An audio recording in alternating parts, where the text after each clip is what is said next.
This video will help you sleep and relax. But before we begin, I would like to know which city you're from and what time you're watching this. Now, subscribe to the channel, relax, and let's begin. I still get chills thinking about that day during my junior year of high school. It was mid-April, one of those perfect spring days where the temperature hits that sweet spot. Not too hot, not too cold. The kind of day where you're actually excited for gym class because it means getting outside. Our PE teacher, Mr. Harmon, had us playing capture the flag that day on the big field behind Pinecrest High. If you're familiar with our town, you know that the school property backs right up to Mill Creek Woods, this dense patch of forest that stretches back for miles. The woods are pretty thick, no maintained trails or anything, just trees, undergrowth, and probably a ton of poison ivy. My buddy Kevin and I were on the same team, and we were getting crushed. The other team had hidden their flag really well, and our teammates kept getting tagged and sent to jail. We were both pretty competitive back then, especially Kevin, who hated losing at anything. During a quick huddle, he pulled me aside. "Jake, I've got an idea," he whispered, glancing toward the trees. "What if we cut through the edge of the woods? We can loop around behind their territory and grab the flag before they even know what happened." It wasn't against the rules, technically. Mr. Harmon had just said to stay on school property, and the woods were still part of the grounds. We figured we'd only go in about 20 yards or so, just enough to stay hidden while we circled around. "Let's do it," I agreed. We waited until Mr. Harmon was busy explaining something to another group of students, then casually jogged toward the tree line. Once we hit the first few trees, we ducked down and moved deeper into the woods. It was immediately different in there. The temperature dropped slightly under the canopy of leaves, and the sounds of our classmates yelling and laughing became muffled. The ground was covered in dead leaves from the previous fall, making our footsteps sound louder than they should have. We tried to move carefully, pushing past branches and stepping over fallen logs. We'd gone maybe 40 yards in when I felt Kevin's hand on my shoulder. I turned to see why he'd stopped, and that's when I noticed his face. He wasn't looking at me. He was staring at something past me, and his expression was concerned, confused. I couldn't quite place it. "What?" I whispered. He didn't say anything, just pointed ahead through a gap in the trees. I turned to look, and that's when I saw him. A man was standing about 40 feet away, partially hidden behind a large oak tree. He looked to be in his 30s, with dark-rimmed glasses and a scruffy beard. He wore a gray jacket that was too heavy for the weather and dark pants. What struck me immediately was how still he was. Not like someone out for a hike or a nature walk, he was just standing there. I remember thinking how weird it was to see anyone in these woods. There were no paths, and the nearest public entrance was over a mile away. Even the locals avoided this section because it was so dense and overgrown. The worst part was that when I spotted him, he was already looking right at us. Not like he'd just noticed us, more like he'd been watching us approach for a while. For a few seconds, nobody moved. It was this bizarre standoff where we just stared at each other from a distance. Then he smiled, not a friendly, "hello, fellow hiker" kind of smile. It was this slow, deliberate smile that never reached his eyes. It made my stomach drop. Then he raised his hand and motioned for us to come to him, beckoning with his fingers. "Who is that?" Kevin whispered, barely audible. "I don't know," I replied, not taking my eyes off the man, "but let's go back." The man's smile widened when he saw us talking, and he waved more emphatically, still silently urging us toward him. "Yeah, this is messed up," Kevin muttered. "Let's get out of here." We didn't run immediately. Something told me that would be a mistake. Instead, we slowly turned and started walking back the way we came, trying to act casual while moving as quickly as possible without breaking into an obvious run. We'd only taken about 10 steps when I heard it, the unmistakable sound of someone moving through the underbrush behind us fast, twigs snapping, leaves crunching. "He's following us," I hissed, my heart suddenly pounding.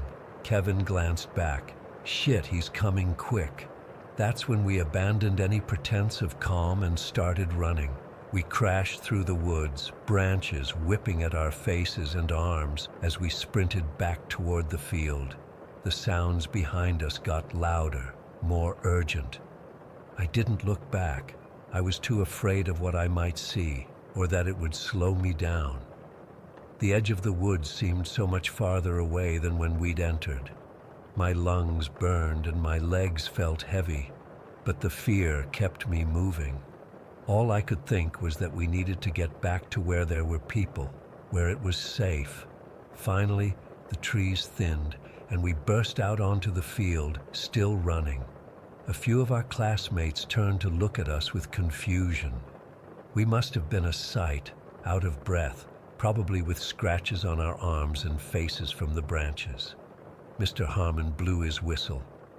"Where the hell did you two go?" I turned back toward the woods, half expecting to see the man emerging after us, but there was nothing, just the dark line of trees swaying slightly in the breeze.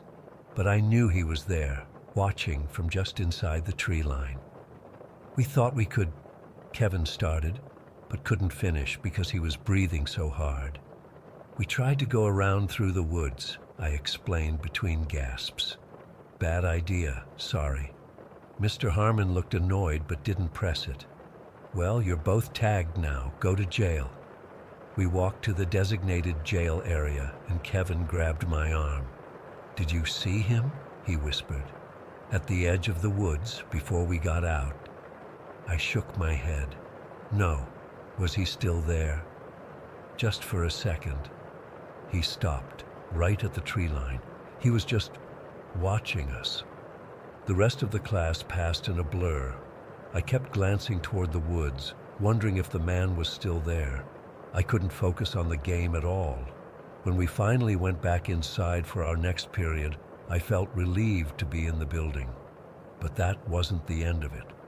I was in history class about an hour later when the intercom crackled to life. Our principal's voice came through, sounding unusually tense. "Attention all staff and students. We are initiating lockdown procedures immediately. This is not a drill. Teachers, please follow protocol." My history teacher, Ms. Peterson, immediately jumped up and locked the classroom door, then turned off the lights and instructed us all to move to the far corner of the room, away from the windows and door. Everyone was whispering, asking what was going on, but nobody knew anything. We sat there in the dark for what felt like forever, but was probably about an hour. Some kids were on their phones, texting their parents or checking social media for news. I remember my hands were shaking as I texted my mom to tell her we were in lockdown, but I was okay. Eventually, the all clear came, but they didn't tell us what had happened. Rumors spread throughout the afternoon. Some people said there had been a shooter. Others said a student had brought a knife to school. We didn't know what was true. It wasn't until I got home that night that I found out what had really happened. My mom was watching the local news when I walked in, and there on the screen was a mugshot of the same man Kevin and I had seen in the woods. The news anchor was saying that police had apprehended a suspect in yesterday's armed robbery of First National Bank. He had been spotted on school property, triggering a lockdown at Pinecrest High School before police tracked him down about a mile from campus. I just stood there, staring at the TV, unable to move. The man who had smiled at us, who had tried to get us to come to him, who had chased us through the woods, He wasn't just some random creep. He was an armed robber on the run from the police. I called Kevin immediately, and he'd seen the same news report. We both sat in silence for a while, processing how close we'd come to something potentially horrible. "What do you think he wanted with us?" Kevin finally asked. I didn't have an answer then, and I still don't now. Maybe he needed hostages. Maybe he wanted to steal our clothes or our phones. Maybe something much worse. It's been 7 years, and I still think about that day sometimes. What would have happened if we'd gone to him when he motioned us over? What if we hadn't made it back to the field? Sometimes I wake up from nightmares where we don't outrun him, where he catches us in those woods where no one could hear us scream. The news said he was caught with the stolen money and a handgun. He's in prison now, but I still can't shake the memory of that smile, those eyes watching us through the trees, or the sound of him running behind us. I don't go into those woods anymore. I can't. And every time I see someone wave me over, even in the most innocent situations, I feel that same cold dread wash over me. Story 2. I was 12 when it happened, and even though it's been years, I still get nervous around Christmas decorations and can't stand the sight of mall Santas. My parents think I'm just being dramatic, but they weren't the ones who saw him that night. It was Christmas Eve of 2008, and we were staying at my cousin's house in Pinewood Valley. Their neighborhood was one of those places where people go all out with decorations, inflatable snowmen, reindeer made of lights on the roof, the works. My Aunt Kathy was big on Christmas traditions, much more than my mom, which is why I was actually excited to spend the holiday there, despite having to sleep on an air mattress in my cousin Jake's room. The evening was normal. We had this big dinner with ham and all the sides, opened one present each, a tradition my aunt insisted on, and then the adults sat around drinking eggnog while us kids played video games until we were told to go to bed because Santa won't come if you're awake. Jake was 9 and still believed in all that, so I just rolled my eyes when my dad said it, but kept my mouth shut. I remember lying on that air mattress, struggling to fall asleep because the thing kept making this plastic squeak every time I moved. Plus, Jake was snoring like crazy. Our parents and my aunt and Uncle Stephen were still downstairs talking and laughing. I could hear the murmur of their voices through the floor, which was oddly comforting at first. I must have fallen asleep eventually because the next thing I knew, I was waking up in complete darkness. The house was silent. No voices, no TV, nothing but the hum of the heater. I checked my watch. It was one of those Timex ones with the glow button. It was around 4 in the morning. What woke me was a noise from downstairs, not the normal creaking of a house settling, but something else. I thought maybe it was my uncle getting a late-night snack or something, but then I heard what sounded like glass clinking against glass, like someone trying to be quiet while moving things around. I should have just stayed in bed. I should have woken up my dad in the guest room across the hall. But I didn't. I was 12, and I thought I was brave enough to check it out myself. The hallway was dark except for a nightlight in the bathroom. I tiptoed past my parents' room and heard my dad snoring. The stairs creaked under my weight no matter how carefully I stepped, and I froze each time, certain that whoever was downstairs would hear me. When I reached the bottom of the stairs, I could see a faint glow coming from the living room where the Christmas tree was. We'd left it plugged in overnight, so the lights would illuminate the presents. As I got closer, I heard more rustling, and my heart started pounding so hard I swear it was going to burst out of my chest. I peeked around the corner, and that's when I saw him. There was a man in a Santa Claus costume, not a cheap one, but a pretty convincing one, with a plush red suit and a real-looking beard, standing by our Christmas tree. He wasn't arranging presents like Santa would be doing. He was examining them, picking them up, checking the tags, and setting some aside in a small pile. Then he moved to the kitchen, which was connected to the living room in an open floor plan. I ducked behind the wall but kept watching as he opened drawers, quietly looking through them. He picked up my aunt's car keys from the counter and pocketed them. I was frozen in place, unable to move or make a sound. This wasn't Santa. This was someone who had broken into my cousin's house on Christmas Eve.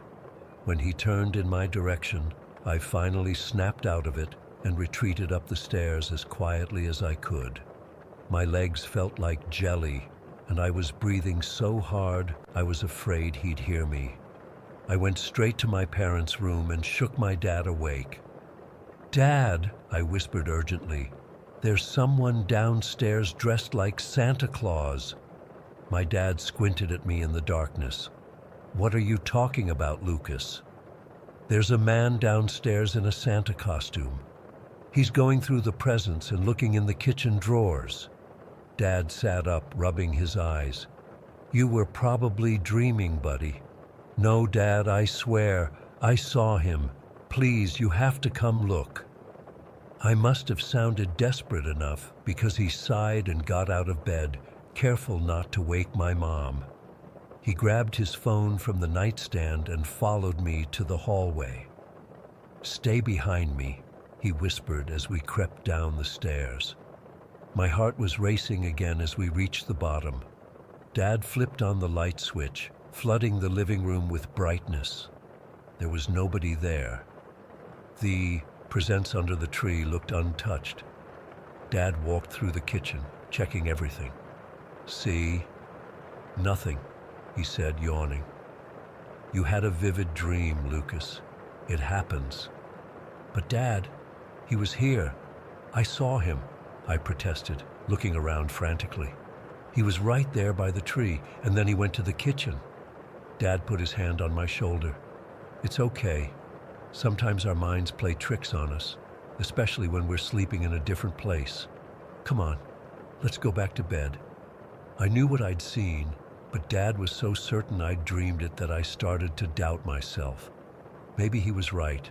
Maybe it had been a nightmare that seemed real. I reluctantly followed him back upstairs, checking over my shoulder every few steps. I barely slept the rest of the night. Every little sound made me jerk awake, and I kept staring at the bedroom door, expecting it to open at any moment. Morning finally came, and I was exhausted but relieved. Sunlight streamed through the windows as Jake bounced on his bed excitedly. "It's Christmas! Let's go see what Santa brought!" I followed him downstairs where everyone was gathering. My aunt was making coffee, and my Uncle Stephen was nowhere to be seen. Mom was helping set out cinnamon rolls for breakfast. "Merry Christmas," my aunt called as she saw us.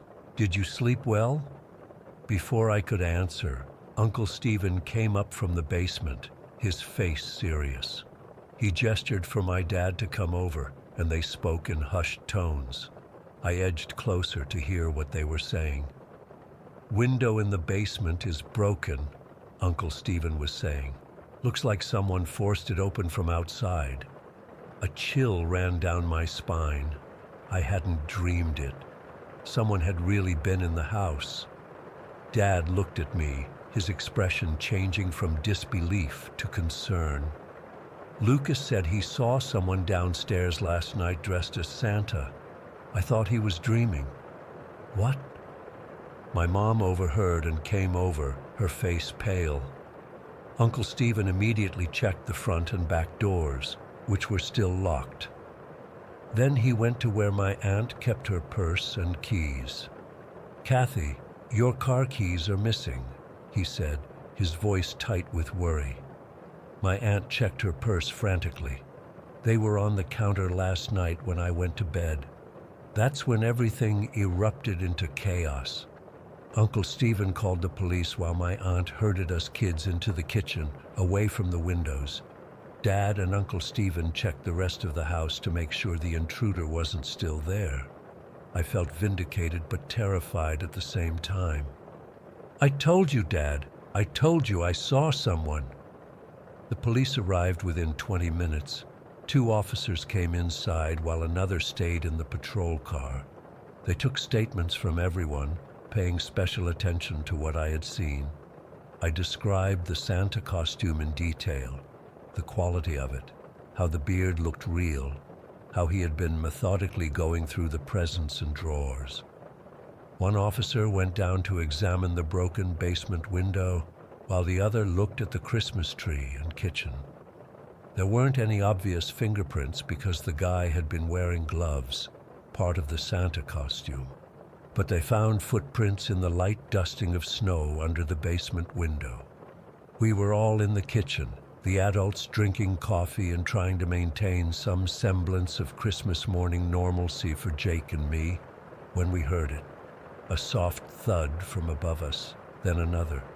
Uncle Stephen and my dad looked at each other. "That's coming from the attic," Uncle Stephen said quietly. The officer who had been inspecting the basement came back just then, and Uncle Stephen told him about the noise. The officer called for his partner, and they both drew their weapons.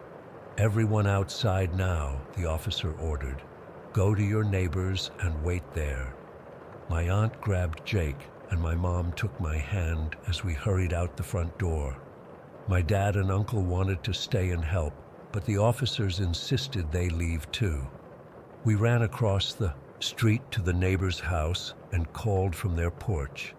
They let us in, confused and concerned about why we were there in our pajamas on Christmas morning. From their living room window, we could see our officers calling for backup on their radios. Within minutes, 3 more police cars pulled up, and officers surrounded the house. It felt like a lifetime, waiting there in the neighbor's house, watching the police enter my cousin's home with guns drawn. Jake was crying, not understanding what was happening, and my aunt was trying to comfort him while looking terrified herself. Finally, after what must have been 30 minutes but felt like hours, we saw the police leading someone out in handcuffs. Even from a distance, I could see the red Santa suit, now disheveled, and the fake beard hanging loosely around his neck. One of the original officers came over to tell us what happened. They had found him hiding in the attic behind some storage boxes. He had a knife in his pocket and duct tape. The officer didn't say more in front of us kids, but I heard him tell my dad later that they believed he had been watching the house for days, maybe even weeks. The scariest part came when we were allowed back in the house. The police explained that this wasn't the first incident like this. There had been reports throughout Pinewood Valley of someone in a Santa costume prowling around homes, looking in windows. Our house was the 4th one he had actually broken into. We never did have a normal Christmas that day. The police were there for hours, taking evidence and asking more questions. I had to describe what I'd seen multiple times. They found my aunt's car keys in the guy's pocket, along with a list of addresses, including ours. To this day, I can't look at mall Santas without feeling sick to my stomach. My parents installed a security system after that, and we never stayed overnight at someone else's house for Christmas again. The thing that haunts me most isn't just that he was there, but what might have happened if I hadn't woken up when I did, if I hadn't seen him. Sometimes I still wake up at 4 in the morning thinking I hear noises downstairs, and I lie there frozen, too afraid to check. Story 3. I'm still shaking as I type this. It's been 3 weeks since that night in the canyon, and I haven't slept more than 2 hours at a stretch. I've moved in with my parents temporarily because I can't be alone in my apartment anymore. Not after what happened. Not after what's still happening. It all started when I was cleaning out my late Uncle Ray's storage unit last month. Uncle Ray was a tribal officer who patrolled the borders of the Navajo Nation for 15 years before he disappeared while on duty in 2003. They never found his body. The family had kept his things in storage, but after my grandma passed last winter, the responsibility fell to me to sort through everything. Most of it was just the usual stuff: clothes, fishing gear, some old furniture. But tucked inside a locked metal box, I found his field journal. The pages were filled with notes about his patrols, strange occurrences, and detailed maps of remote areas. Several pages were dedicated to a place he called the Hollow, a narrow canyon about 30 miles off any main road. The last few entries gave me chills. They were hurried scribbles. They mimic, "Stay quiet, don't say names after dark." The final entry was dated 3 days before he vanished. Instead of being creeped out like any normal person, I got curious. Really fucking stupid curious. I've always been fascinated by Navajo folklore, especially skinwalker legends. I convinced myself this would be an adventure, maybe even figure out what happened to my uncle. I showed the journal to my friends Marcos and Trey, and somehow talked them into a weekend camping trip to the Hollow. We left on a Friday morning, my SUV packed with camping gear and enough food for 3 days. The drive took nearly 5 hours, the last hour on dirt roads that got progressively worse. The journal's map was surprisingly accurate. Around 4 in the afternoon, we stopped at a small trading post, the last sign of civilization before heading into the canyon. While Marcos and Trey loaded up on snacks, an elderly Navajo woman approached me outside. She wore a traditional velvet shirt with a silver concho belt, her gray hair pulled back in a tight bun. Without introducing herself, she asked where we were headed. When I mentioned the general area, not specifically the Hollow, her expression changed. She reached into her pocket and pulled out a small leather pouch on a string. "Wear this," she said, pressing it into my palm. "And tell your friends, when the moon rises, do not say names. They hear names. They use them." I asked who they were, but she just shook her head. "They'll wear your skin to find you," she whispered before walking away. I almost laughed it off, but something about her intensity made me slip the pouch around my neck. I didn't tell the guys exactly what she'd said. Just mentioned she gave me some protection thing. Trey, always the skeptic, rolled his eyes. Marcos, whose grandmother was Hopi, looked a little more concerned but didn't say much. We reached the canyon entrance as the sun was starting to set.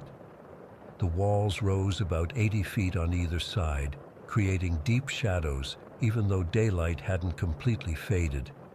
We found a small clearing about half a mile in and set up camp.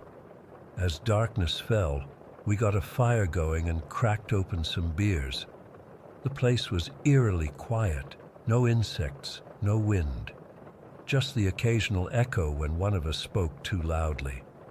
I kept thinking about the old woman's warning and my uncle's notes, but didn't bring it up. We were having a good time, and I didn't want to spook anyone. Around 10 o'clock, we heard whistling. At first it was distant, echoing, from somewhere deeper in the canyon. A simple 3-note pattern, over and over. We assumed it was another camper or maybe even a bird. "Should we whistle back?" Trey asked, grinning. I remembered my uncle's warning about mimicry and quickly said no, making up some bullshit about it being disrespectful on tribal land. Marcos gave me a look. He knew I was hiding something. The whistling continued for about 20 minutes, then stopped abruptly. We stayed up another hour or so, talking quietly, before deciding to turn in. I took the small tent while Marcos and Trey shared the larger one about 15 feet away. I don't know exactly what time it was when I woke up. The fire had died down to embers, and the moon was high enough to cast a pale light across our campsite. Something had pulled me from sleep, a sound or a feeling, I couldn't tell. I lay still, listening. That's when I heard it. My name, whispered so softly I almost missed it. Dylan. It sounded like it came from just outside my tent. I froze, my heart hammering against my ribs. Dylan? Slightly louder this time, but still a whisper. It sounded like Marcos. I unzipped my tent just enough to peek out. The campsite was empty. Both vehicles were where we'd left them. The other tent was zipped up tight. Then I saw it, standing at the edge of our campsite, partially hidden by shadow. A figure about Marcos's height and build. But something was wrong. Even in the dim moonlight, I could see its face was stretched, like someone had grabbed the skin at the forehead and chin and pulled. The proportions were all wrong. Dylan! It spoke in Marcos's voice, but its mouth barely moved. I zipped my tent closed so fast I caught the fabric. I was shaking uncontrollably, trying not to make a sound. I heard soft footsteps circling my tent, then silence. I didn't sleep for the rest of the night. When morning finally came, I scrambled out of my tent, desperate to see Marcos and Trey. They emerged from their tent looking normal but tired. "Did either of you get up last night?" I asked, trying to keep my voice steady. They both said no. When I described what I'd seen, Trey laughed it off as a nightmare. Marcos didn't laugh. "We should probably head back today," he said quietly. That's when we noticed the birds, a perfect circle of them surrounding our campsite. At least 15 dead birds, mostly ravens, each one placed deliberately on the ground with their eyes missing. No blood, no signs of struggle, just empty eye sockets staring at the sky. Trey went pale. "What the fuck? Who did this?" I remembered my uncle's journal. "We need to leave, now." As we packed up, I noticed something on my SUV, a bloody handprint on the inside of the rear window, from the inside. We'd locked both vehicles the night before. No one spoke as we finished packing. We practically threw our gear into the SUV and piled in. I turned the key and nothing. The engine wouldn't start, not even a click. We tried jumping it from Trey's Jeep. Nothing. Both vehicles were dead. "Cell service?" Marcos asked, already knowing the answer. None of us had signal. The closest town was about 25 miles away, across rough terrain. We decided to hike back to the main road, about 5 miles, and try to flag down help. We grabbed some water, food, and our emergency gear, and started walking. The canyon seemed different in daylight, longer, with more twists and turns than I remembered from the drive in. After about an hour, Trey spotted something ahead. "Isn't that me?" About 50 yards ahead stood a figure wearing what looked exactly like Trey's red flannel shirt and jeans. It was tall, taller than Trey, and standing completely still with its back to us. "That's my fucking shirt," Trey whispered. As if it heard him, the figure's head rotated, just the head, not the body, about 180 degrees. Its face was blank, with indentations where eyes should be. The skin looked wet, like clay. Marcos grabbed my arm so hard it left bruises. "Don't run," he hissed. "It wants us to run." We backed away slowly, not turning around until we'd put a bend in the canyon between us and the thing. Then we hauled ass back to our campsite. "We need to stay together," I said, my voice breaking, "no matter what." We decided to wait at the campsite until someone missed us and sent help. We rebuilt the fire, even though it was daylight, and sat close together. No one mentioned what we'd seen. Around noon, Trey said he needed to use the bathroom. Marcos and I watched him walk about 30 yards away, behind some scrub brush. 5 minutes passed. 10. "Trey," Marcos called. "You fall in or what?" No response. I was about to get up when I saw Trey walking back toward us. Something was off about his gait, slightly too stiff, his arms not swinging naturally. When he reached the fire, he just stood there, staring at us with a blank expression. "You okay, man?" I asked, my mouth dry. He nodded, but the movement was wrong, like his head was too heavy.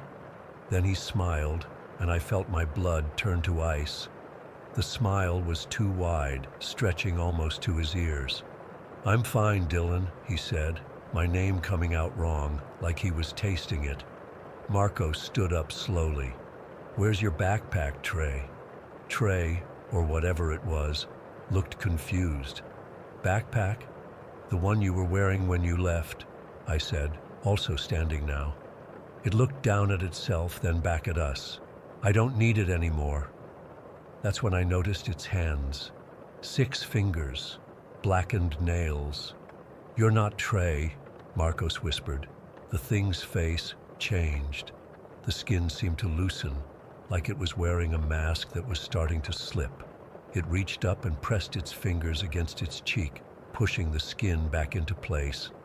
"I am Trey now," it said, in a voice that was almost right, but hollow.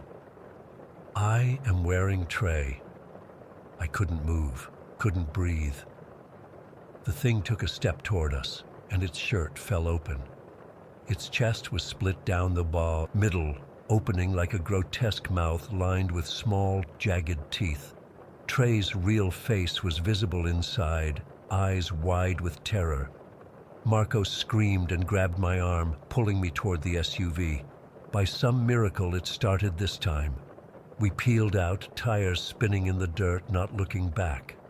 Neither of us spoke about leaving Trey behind. We both knew that wasn't Trey anymore. About a mile from the main road, we nearly crashed into a tribal police SUV. The officer, a stocky man in his 50s, listened to our frantic explanation with a grim expression. He radioed for backup and told us to stay in our vehicle. More officers arrived, along with a man they introduced as a medicine man. They found no sign of Trey or the creature. The medicine man performed a cleansing ritual on both of us, burning sage and cedar while speaking in Navajo. Before we left, he took me aside. "It knows your name now," he said quietly. "Be careful." The officers escorted us to the nearest town, where they put us up in a motel. I called Trey's parents from the lobby phone and told them he'd gotten separated from us.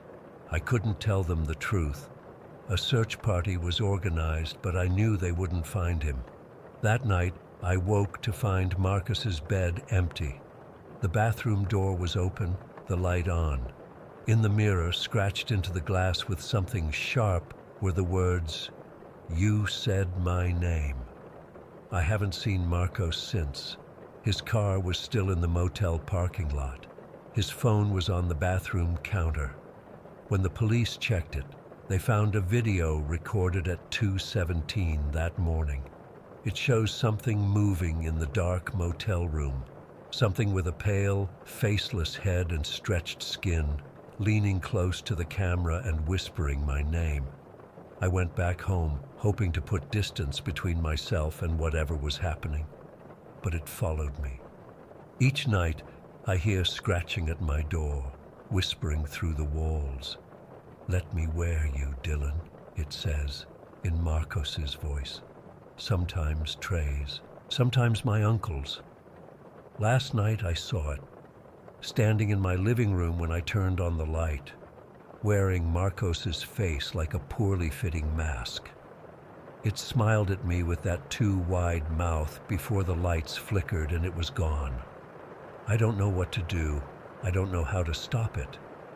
All I know is that it wears the faces of people whose names have been spoken after dark in its territory. It knows my name now, and it's getting closer every night. Story 4. I still have trouble sleeping on Christmas Eve, and it's been 3 years now. My therapist says writing about it might help, so here goes. I was 17 when it happened, just finishing up my junior year at Cedarwood High. Nothing special about me. Decent grades, played JV basketball, had a small group of close friends. We lived in what everyone called a nice neighborhood. You know, the kind where people leave their garage doors open during the day and kids ride bikes until the streetlights come on. That year, Christmas Eve fell on a Saturday. The weather had been weird, unusually warm for December in our area, hovering around 50 degrees. No white Christmas for us. My family has this tradition where we all wrap presents together the night before Christmas. My parents, my 14-year-old sister Emma, and me, sitting around our living room with rolls of wrapping paper, scissors, and tape scattered everywhere. The TV was playing one of those cheesy Hallmark Christmas movies my mom loves. Everything felt normal, safe, the kind of boring family night you take for granted. It was getting late, close to 11. Dad had made hot chocolate for everyone, and Mom was trying to curl ribbon with the edge of scissors for the millionth time, but kept messing it up.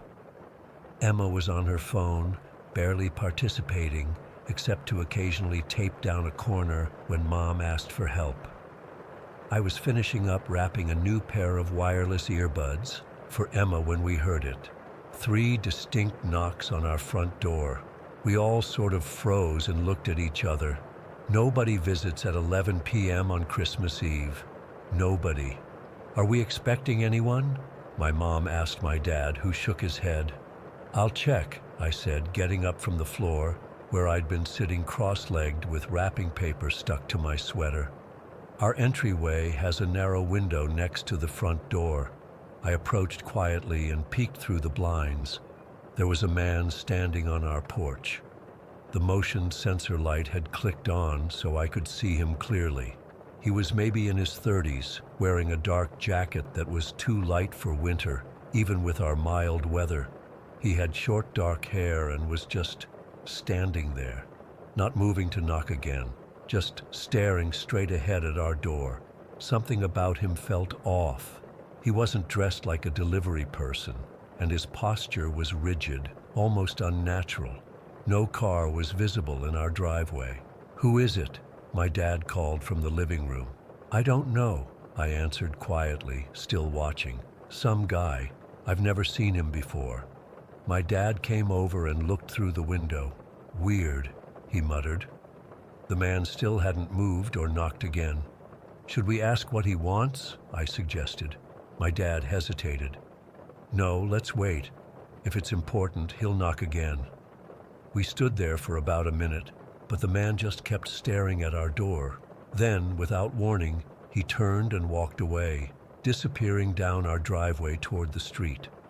That was strange, Dad said, but we all tried to shrug it off. We went back to wrapping presents, though there was a new tension in the room. My mom kept glancing toward the door, and I noticed my dad had positioned himself facing the entryway. About 30 minutes later, right as we were finishing up, there was another knock. Same pattern as before, 3 distinct knocks. My heart started beating faster. I'll check again, I said, trying to sound casual. This time when I looked through the window, my stomach dropped. The same man was there, but now he had someone with him. A taller, thinner guy with a beanie pulled low. They both stood completely still, looking straight ahead at our door. Dad? I called quietly, not taking my eyes off them. He's back, and he brought someone else. My dad joined me immediately, and I heard him exhale sharply when he saw them. Stay inside, he told me firmly before turning to my mom. Lisa, take Emma to the back of the house. My mom started to protest but stopped when she saw his expression. She quickly ushered my sister toward their bedroom. The two men stayed frozen for another minute. Then, instead of knocking again or leaving down the driveway, they both turned in unison and started walking along the side of our house toward our backyard. "What the hell?" my dad muttered. He rushed to the kitchen window that overlooked the side yard, but it was too dark to see clearly. Something in me snapped then. This was our house. It was Christmas Eve. Who were these people? My dad must have felt the same, because he suddenly went to the front door, yanked it open, and shouted, "Hey, what do you want?" From where I stood, I could just barely see the second man disappearing around the corner of our house. Neither of them responded or even acknowledged my dad. Dad closed and locked the front door. "I'm calling the police," he said, pulling out his phone. My mom and Emma returned to the living room. "What's happening?" my mom asked, her voice tight. "Two men were at the door. Now they're heading to the backyard," my dad explained as he dialed. "I'm not waiting to find out why." We all moved from window to window, trying to catch a glimpse of the men, but saw nothing. Our backyard wasn't huge, but we had several large pine trees that created dark shadows across the lawn. The outdoor lights we'd installed only illuminated the patio directly behind the house. "They're sending someone," my dad said after, hanging up. "Should be here in 10 minutes. 10 minutes. It felt like forever. "Maybe they left," Emma suggested, after we'd stared into the darkness for a while and seen nothing. I wanted to believe that. I really did. But something deep in my gut told me they were still out there, watching our house. "Let's just wait for the police," my mom said, sitting on the couch and pulling Emma close to her. My dad paced between the living room and kitchen, periodically checking different windows. The festive atmosphere from earlier had completely evaporated. I couldn't stand the waiting, the not knowing.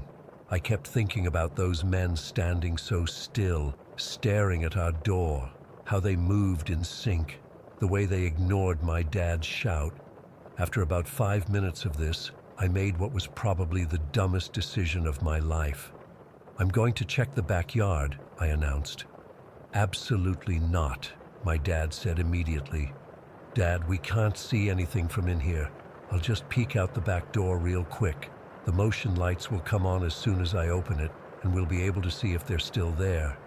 "Jacob, no," my mom said. "I'll be fine. I won't even step outside, just open the door and look." The longer we waited, the more convinced I became that the men had simply left. Maybe they were drunk. Maybe they had the wrong house. Either way, I wanted to prove they were gone so we could all relax. Before my parents could stop me, I headed to the back door that led to our patio. It had a deadbolt and a large window with blinds. I raised the blinds and peered out, but could only see the empty patio and the edge of our yard before it faded into darkness. I took a deep breath and unlocked the door. "Jacob!" My dad was right behind me now, but I was already turning the knob. "It's fine," I insisted. "Watch." I opened the door just enough to stick my head out. The motion sensor lights flickered on, illuminating the patio and a portion of the yard. Nothing, no movement, no strange men. Relief washed over me. "See, they're gone." Something in me, curiosity, stupidity, teenage invincibility, made me step fully onto the patio. The concrete was cold through my socks. I'd forgotten I wasn't wearing shoes. "Jacob, get back inside, now." My dad's voice had that tone parents use when they're truly scared, but trying not to show it. I was about to turn back when something caught my eye. Movement at the far edge of our yard, just beyond where the light reached. I squinted, trying to make it out. That's when it happened. Both men emerged simultaneously from behind our largest pine tree. They didn't hesitate. The moment they saw me, they started running, full sprint, directly toward me. In that instant, I knew with absolute certainty that their intention was to harm me. There was nothing normal about the way they moved, mechanical, focused, unnervingly fast. I've never experienced fear like that before. It was like ice water flooding my veins. My body reacted before my brain could process what was happening. I lurched backward into the house, slamming into my dad who was right behind me. "Close it!" I screamed, scrambling backward. My dad saw them coming and shoved the door shut, twisting the deadbolt just as the first man reached the door. The whole house seemed to shake as he slammed into it. There was a moment of horrible silence, and then the pounding started. Not knocking, violent, desperate hammering against the door. The doorknob rattled violently as they tried to turn it. My mom was screaming something. Emma was crying. My dad shouted for us to get to the front of the house while bracing himself against the door, though it was already locked. The pounding continued for maybe 15 seconds, then stopped abruptly. Through the window in the door, I could see the men turn in unison again and run back toward the trees, disappearing into the darkness. I couldn't move. I was shaking so badly my knees gave out, and I sat down hard on the kitchen floor. "The police," my dad managed to say, his face pale. "They're almost here." Those 10 minutes waiting for the police were the longest of my life. We huddled in the living room, away from all windows. Every tiny sound made us flinch. When the police finally arrived, 2 officers in a patrol car, they did a thorough search of our property but found no one. They took our statements, looking increasingly concerned as we described the men's behavior. "We'll patrol the area," one of the officers assured us. "Lock all doors and windows and call immediately if you see them again." We didn't sleep that night. We sat together in the living room, lights on, Christmas presents forgotten. Around 3 in the morning, the police called back. They'd found 2 men matching our description walking several blocks away. They were being detained for questioning. I should have felt relieved, but I didn't. Something about those men wasn't right. The way they stood so still, how they moved together, the focused intensity when they charged at me. It wasn't normal human behavior. The police never gave us a clear explanation. The official report said they were intoxicated trespassers with prior records for breaking and entering. They claimed they thought our house was someone else's. Case closed. But I know what I saw. I know what I felt in that moment when they emerged from the darkness and ran toward me. It wasn't confusion or intoxication driving them.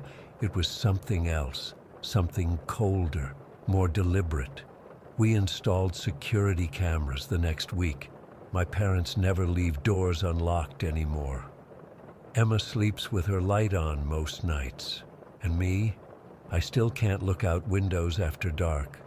I still wake up sometimes, heart racing, feeling like someone's watching our house. I don't know who those men really were or what they wanted. I just know that if I'd been 1 second slower getting back inside, if my dad hadn't been right behind me to help close that door, I wouldn't be here writing this. 3 Christmases have passed, and I still jump at unexpected knocks. I still check the locks twice before bed, and I still wonder about those men, if they were just random criminals, or if they had specifically chosen our house, our family, for some reason I'll never understand. Story 5. I've been debating whether to share this for months now. I'm not some attention seeker, and I don't usually believe in paranormal stuff. But what's been happening to me since last December has completely messed with my head, and I honestly just need to get this off my chest. Maybe someone out there has seen the same thing. Maybe I'm losing my mind. I don't know anymore. For context, I work late shifts at an Amazon warehouse on the outskirts of Phoenix.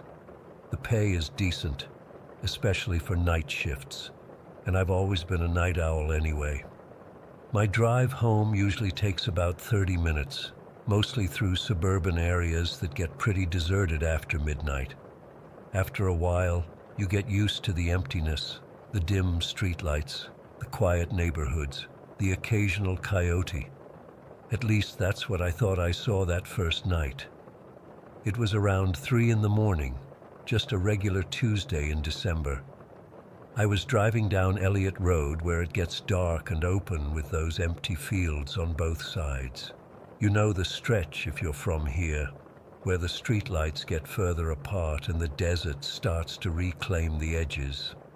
I was just zoning out to some podcast, exhausted after my shift, when something bolted across the road about 50 feet ahead of me. I slammed on my brakes, thinking it was a coyote or maybe a stray dog. But as my headlights caught it, I realized immediately this wasn't any animal I'd ever seen. The thing was on all fours, but its limbs were all wrong, too long, too angular. It moved insanely fast, like unnaturally fast. But what really got me was when it stopped dead center in my high beams. It just froze, perfectly still. Then it turned and looked directly at me. I'll never forget that face.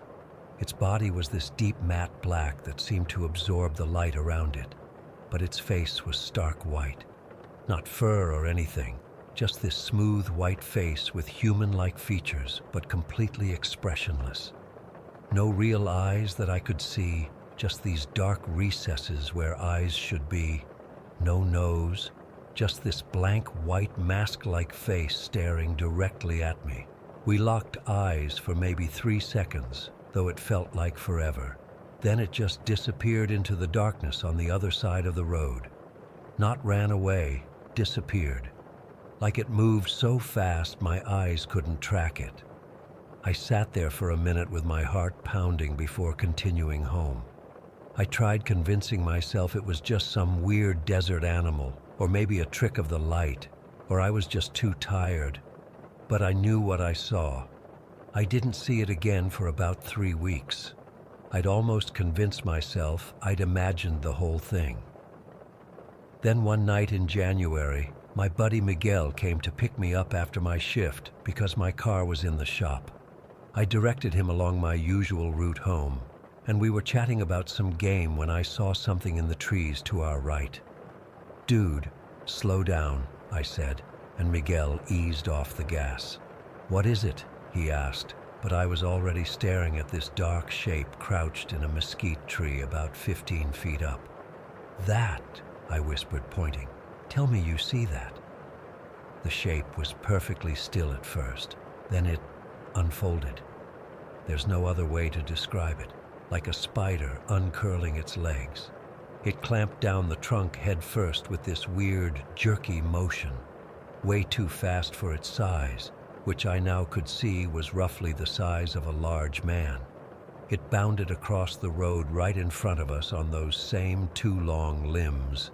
And then, just like before, it paused and turned its face toward us. Miguel slammed on the brakes and started cursing in Spanish. The thing stared at us with that same white, featureless face, then bounded into the darkness. This time, I saw how it moved, not like a 4-legged animal, but more like a person mimicking how an animal might run, with these weird, elongated limbs carrying it forward in these massive strides. "What the fuck was that?" Miguel kept saying over and over. His hands were shaking so bad he could barely drive. "What the actual fuck?" "You saw it too," I said, feeling both relieved and terrified. "I saw one before, same thing." Miguel refused to drive that route again. He actually avoided hanging out at my place for weeks afterward, and when I brought it up, he'd just shake his head and say he didn't want to talk about it. That's when I realized this wasn't just some weird animal. Animals don't make grown men afraid to even discuss them. By February, I was taking different routes home, varying my path randomly, but that's when things got worse. It wasn't staying in one area anymore. It was following me. One night in early February, I took the 101 loop instead of surface streets, thinking the busy highway would be safer. I was about halfway home when I glanced in my rearview mirror and saw something bounding along the shoulder of the highway. Even at 65 pharps, this thing was keeping pace with my car, those unnaturally long limbs eating up the distance. I floored it, pushing my old Honda to 85, and when I looked again, it was gone. I started seeing it more frequently after that, always at night, always when I was alone, except for one time. It was around 4 in the morning in late February. I'd just pulled into my apartment complex when I saw a dark shape skulking around the retention basin at the edge of our property. I immediately called my roommate, Jack. "Dude, it's outside our complex," I said as soon as he answered. "The thing I've been seeing, it's right outside." Jack had heard all my stories but hadn't believed me. Not really, but he must have heard the panic in my voice because he agreed to come outside with me. We grabbed flashlights and my baseball bat and headed toward where I'd seen it. The retention basin was dry, just a depression of dirt and scrubby plants surrounded by a chain-link fence. The streetlights didn't reach here, so we were scanning with our flashlights, not saying much. Then Jack grabbed my arm. "There," he whispered, pointing to the playground near the basin. It was sitting on one of the swings, just sitting there, its long limbs folded awkwardly to allow it to perch on the small seat, that white face gleaming in the darkness. As we watched, it turned its head too far, like its neck had too many vertebrae, and stared directly at us. Then it simply dropped from the swing and vanished behind the fence line. Jack wouldn't even talk about it the next day. He just said, "I don't know what that was, and I don't want to know." He moved out 3 weeks later, claiming it was for a job opportunity, but I know better. By March, I was barely sleeping. I'd see that thing everywhere, crouched on rooftops as I drove by, lurking in the shadows of parking lots, or sometimes just a glimpse of that white face in my peripheral vision. I started taking sleeping pills just to get any rest, but that only made the nightmares worse. Dreams where I'd wake up to find that thing crouched at the foot of my bed, or worse, wearing my face. Then came the night I decided I couldn't live like this anymore. If this thing was following me, stalking me, I needed to confront it. I know how stupid that sounds, but fear does crazy things to your mind. After a month of seeing this creature, I wasn't thinking straight. I drove back to that original stretch of road on Elliott, parked my car with the headlights pointing toward that empty field, and waited. It was around 2 in the morning, and there was no one else around. Just me, my car, and the darkness. I had a powerful mag light and, stupidly, a kitchen knife. Like either, would help me against whatever this thing was. I sat in my car for almost an hour, scanning the field before I finally stepped out. The desert night was cool, with just a slight breeze rustling through the creosote bushes. I swept my flashlight across the field, listening to the silence broken only by the occasional distant car on the highway. That's when I felt it. This overwhelming sensation of being watched. The hairs on my arms stood up, and I slowly turned around, sweeping my flashlight in a wide arc. And there it was, about 50 yards away, half hidden behind a Palo Verde tree. Just crouched there, perfectly still, except for a slight tilt of that white face. I could see it better now, how the darkness of its body wasn't just black, but somehow absent of light altogether. Like a piece of the night had been cut out and animated. But that face, it was like polished bone, smooth and featureless except for those deep recesses where eyes should be. "What are you?" I called out, my voice cracking with fear. It didn't respond. It just watched me. Then, without warning, it sprinted toward me. Not directly at me, but toward the fence line that ran along the field. I swung my flashlight to follow it, and what I saw still haunts me. This thing cleared an 8-foot chain-link fence in a single bound, not even breaking its stride, like gravity was just a suggestion it chose to ignore. It disappeared into the darkness beyond, and I ran back to my car, hands shaking so badly I could barely get the key in the ignition. I peeled out of there, checking my mirrors constantly, sure that at any moment that white face would appear in my back seat. It's been 2 months since that night. I quit my warehouse job and found day work closer to downtown. I moved apartments. I even considered leaving Phoenix altogether, but something tells me distance wouldn't matter to this thing. I still see it sometimes, less frequently now, but still there. That glimpse of a white face in a crowd or a dark shape moving too fast across a parking lot at dusk. Always just at the edge of my vision, never close enough to confront again. I don't know what this thing is. Some kind of urban cryptid? A skinwalker from Navajo legends? Some escaped experiment? A hallucination from stress and sleep deprivation? I've researched everything I can find about local legends, but nothing matches what I've seen. All I know is that it's real. It's still out there, and sometimes, late at night when I can't sleep, I swear I can hear something moving on the roof of my building. Something with long limbs and too many joints. Circling, waiting, watching. Something with a white face and empty eyes that knows exactly where I am. Story 6. I've been wanting to write this down for weeks now, but I just couldn't bring myself to relive it. I'm still not sure if I should be afraid or if I'm overreacting, but I need to get this off my chest. Maybe someone else has experienced something similar and can help me make sense of it. About a month ago, I was up late in my apartment in Willow Creek. It was around 1 a.m, and I was FaceTiming with my best friend Matt like we usually do when neither of us can sleep. We've known each other since high school, and even though he moved across the country for work, we still talk almost every day. We were just catching up about normal stuff, his new job, my annoying neighbor who keeps playing the drums at weird hours, this TV show we're both watching. Nothing special.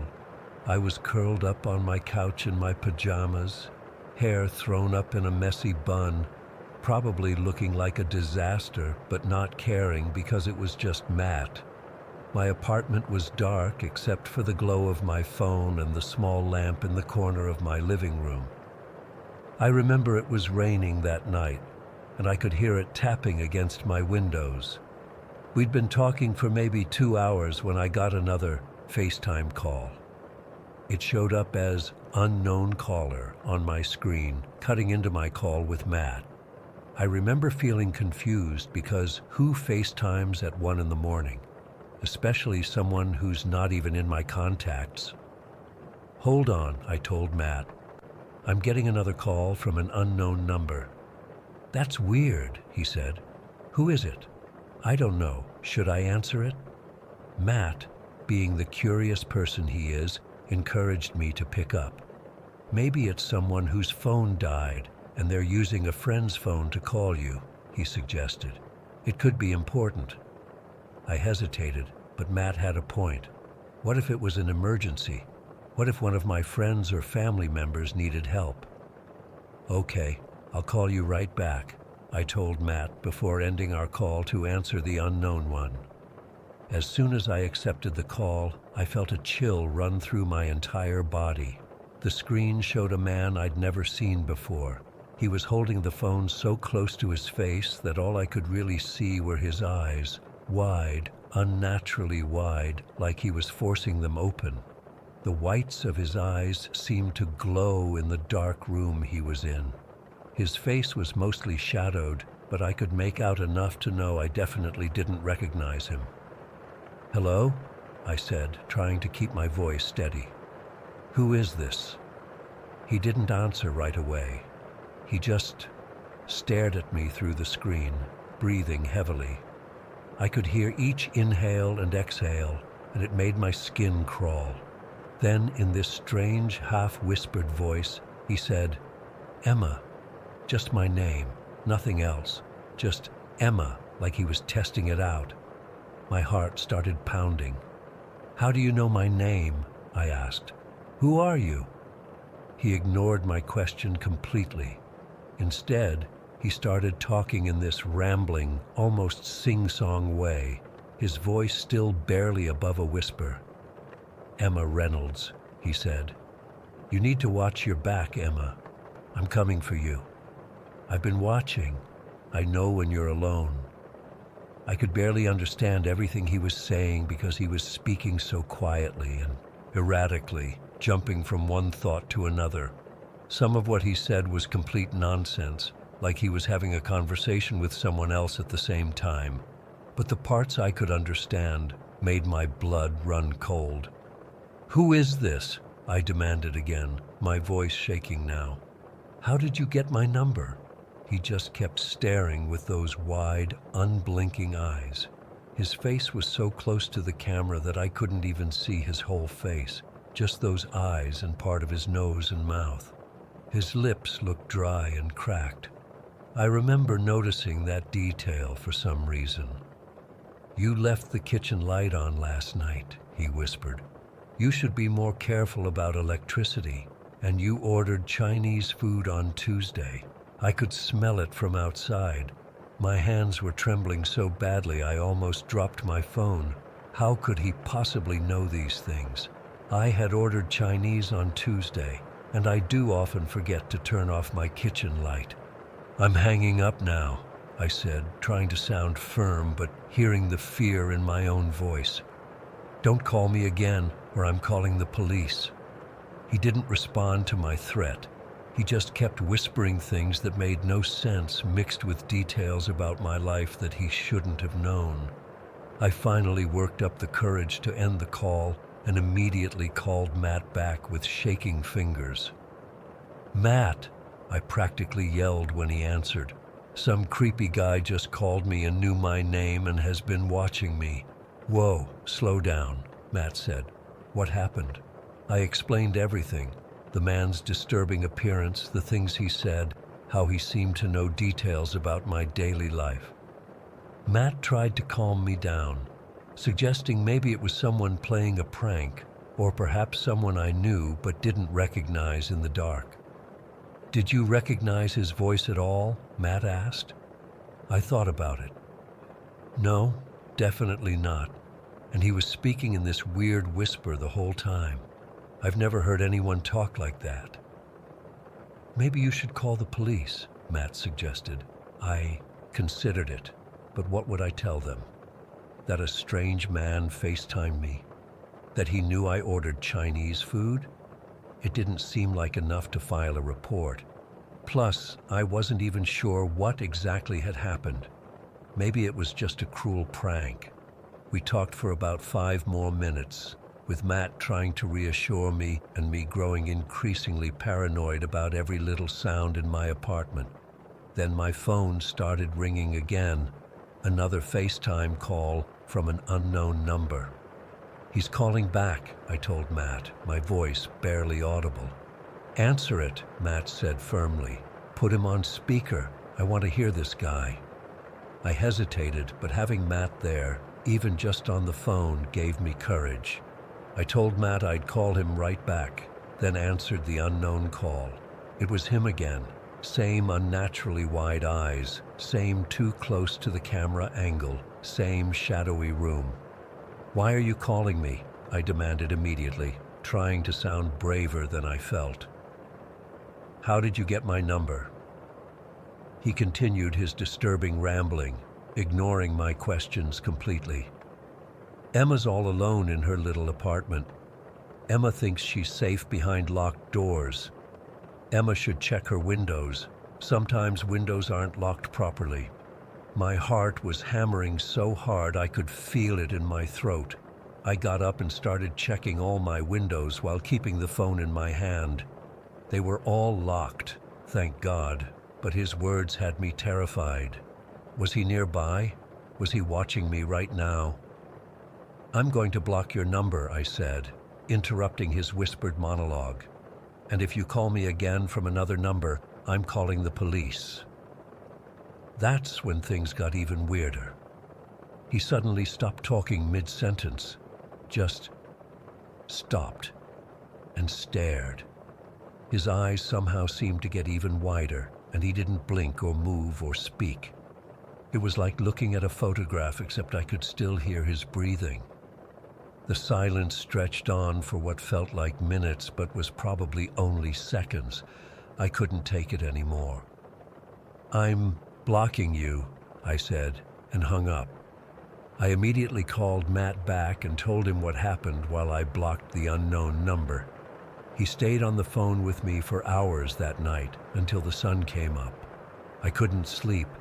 Every noise made me jump. I kept thinking I saw movement outside my windows. I even put chairs against my front door and bedroom door before finally falling into an exhausted sleep around 7 in the morning. For the next 2 weeks, nothing happened. No more strange calls. No signs anyone was watching my apartment.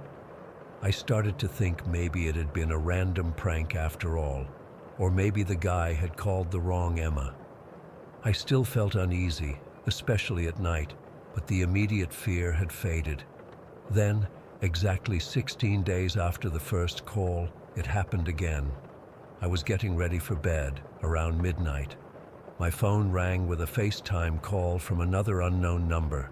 My stomach dropped. Something told me it was him before I even answered, but some morbid curiosity made me accept the call. There he was, those same wide, unblinking eyes, that same too close angle, that same whispery voice saying my name, Emma. This time, I didn't give him a chance to start his rambling. I immediately hung up and blocked the new number. My hands were shaking so badly I could barely navigate my phone screen. I called Matt right away, even though it was 3 in the morning his time. "He called again," was all I could say when Matt answered, groggy from sleep. Matt stayed on the phone with me again all night. We discussed whether I should go to the police, but what evidence did I have? 2 FaceTime calls from blocked numbers? I considered staying with a friend for a few days, but I didn't want to admit how scared I was over what might be nothing. It's been almost 2 weeks since that second call, and I haven't heard from him again. I've changed my sleeping habits, randomly switching between staying at my place and at a friend's apartment nearby. I've installed new locks on my doors and windows. I keep my blinds closed at all times now. But I can't stop wondering, who is this man? How does he know so much about me? How did he get my number? What does he want? Sometimes I think I see someone watching me from across the street when I leave for work. But when I look again, there's no one there. I jump every time my phone rings now. I've stopped ordering delivery food. I double and triple check that all my lights are off before I go to bed. I've stopped posting on social media completely. The worst part is not knowing. Not knowing who he is or what he wants, or if he's going to call again. Or worse, if one day I'll come face to face with those wide, unblinking eyes in person. I still have nightmares about his voice, that whisper, the way he said my name. I can't shake the feeling that he's still watching me, waiting for something. But waiting for what? Story 7. I don't like to talk about this much, but what happened to me back in 1997 still gives me nightmares sometimes. I was 8 years old, just a normal kid with too much energy and not enough patience. My mom worked late shifts at the hospital, so I often had to tag along to my older sister Megan's volleyball practices and games. She was 14 then, and the star player of her team, which meant I spent way too many evenings sitting on hard wooden bleachers, bored out of my mind. This particular Saturday in October is burned into my memory. It was one of those chilly fall days where the wind makes this hollow sound against the windows. Mom had dropped us off at Jefferson High School, this ancient brick building from like the 1940s or something. The whole place had that weird smell, a mix of floor polish, old books, and something else I could never quite identify. I remember the gymnasium was in the basement level, this huge echoing space with flickering, fluorescent lights that made everything look sickly green. The squeaking of volleyball shoes on the polished floor, the sharp sound of the ball being spiked, coaches yelling instructions. It was the same boring routine I'd endured countless times before. About 45 minutes into Megan's game, I started fidgeting. I had my Game Boy with me, but the batteries had died, and I'd already counted all the ceiling tiles twice. There were 237, in case you're wondering. My mom always told me to stay put during Megan's games, but she wasn't there, and Megan was too focused on playing to notice what I was doing. I slipped off the bleachers and wandered toward the exit. Nobody stopped me. The hallway outside the gym was dimly lit and empty. To my right was the main entrance of the school, but to my left was a staircase leading up to the classrooms. I'd never explored the school before, and something about those dark, silent stairs pulled at my curiosity. The sound of the volleyball game faded as I climbed the stairs. Each step creaked under my sneakers, and I remember feeling like I was entering another world. The upstairs hallway stretched in both directions, lined with old metal lockers and classroom doors with small windows. Most of the doors were closed and locked, but as I walked further down the corridor, I noticed one door that was slightly ajar, room 217. The hallway was weirdly quiet, not the normal silence of an empty building, but a thick, heavy quiet that seemed to push against my ears. The only sound was the faint buzzing of a dying fluorescent light fixture that flickered every few seconds, casting strange shadows on the worn linoleum floor. I pushed the door open wider and peered inside. It was just a normal classroom, rows of desks facing a large chalkboard, motivational posters on the walls, a teacher's desk in the corner. Sunlight filtered through dusty blinds, creating strips of light and shadow across the room. There was nobody there, of course. It was Saturday, after all. I stepped inside, running my fingers along the tops of the desks as I walked toward the front of the room. A half-empty bottle of water sat on the teacher's desk next to some papers, which struck me as odd. Had someone been here today? I didn't think too much about it. Maybe a teacher had come in to catch up on grading or something. When I reached the chalkboard, I froze. Written in large, messy handwriting were the words, "Watch your back." My heart started beating faster, but I told myself it was probably just some student's joke or maybe something left over from a class. Still, seeing those words made the empty classroom suddenly feel threatening. The shadows seemed deeper, the silence more complete. But I was 8, and 8-year-olds don't always have the best self-preservation instincts. Instead of leaving right away like I should have, I picked up a piece of chalk from the metal tray. I decided I would erase the creepy message and draw something instead. Maybe a dinosaur or a race car. Something cool that would surprise whoever found it on Monday. As I raised my hand to wipe away the first word, I heard a noise from the back of the classroom, a soft scraping sound, like a shoe against the floor. I turned around slowly, my hand still raised with the chalk between my fingers. At first, I didn't see anything unusual, just empty desks, the strips of sunlight, the shadows between them. But then something moved in the corner of the room, in the darkest part where the sunlight didn't reach. I squinted, trying to make out what it was. A shape emerged from behind the last row of desks. Small, about my size, a kid. They were crouched down, as if they'd been hiding there the whole time. For a second, I felt relieved. Just another kid, probably playing hide and seek or something. I was about to say hello when I noticed something wrong about the way they were moving. They weren't standing up normally. They were still crouched, head tilted at a weird angle, looking at me with an expression I couldn't make out clearly in the dim light. "Hello?" I remember saying, my voice sounding small in the empty classroom. The figure didn't respond. Instead, it suddenly moved, not walking, but launching forward on all fours in this horrible spider-like motion that was too fast, too jerky to be normal. And they were coming straight toward me. I dropped the chalk. It hit the wooden floor and broke with a tiny sound that was swallowed by the rushing in my ears. Pure terror washed over me, freezing me in place for what felt like forever, but was probably only a second. Then my survival instincts kicked in. I bolted for the door, knocking over a desk in my panic. I didn't look back to see if the kid was following me. I couldn't. I was too scared of what I might see.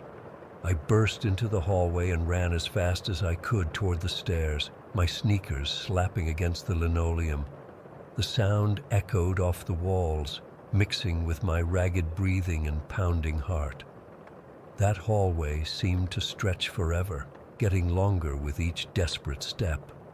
The buzzing fluorescent light flickered more frantically now, or maybe that was just my vision blurring with tears of panic. I kept expecting to feel hands grabbing at my back or my shoulders. The words from the chalkboard flashed in my mind, "Watch your back." But I couldn't bring myself to turn around.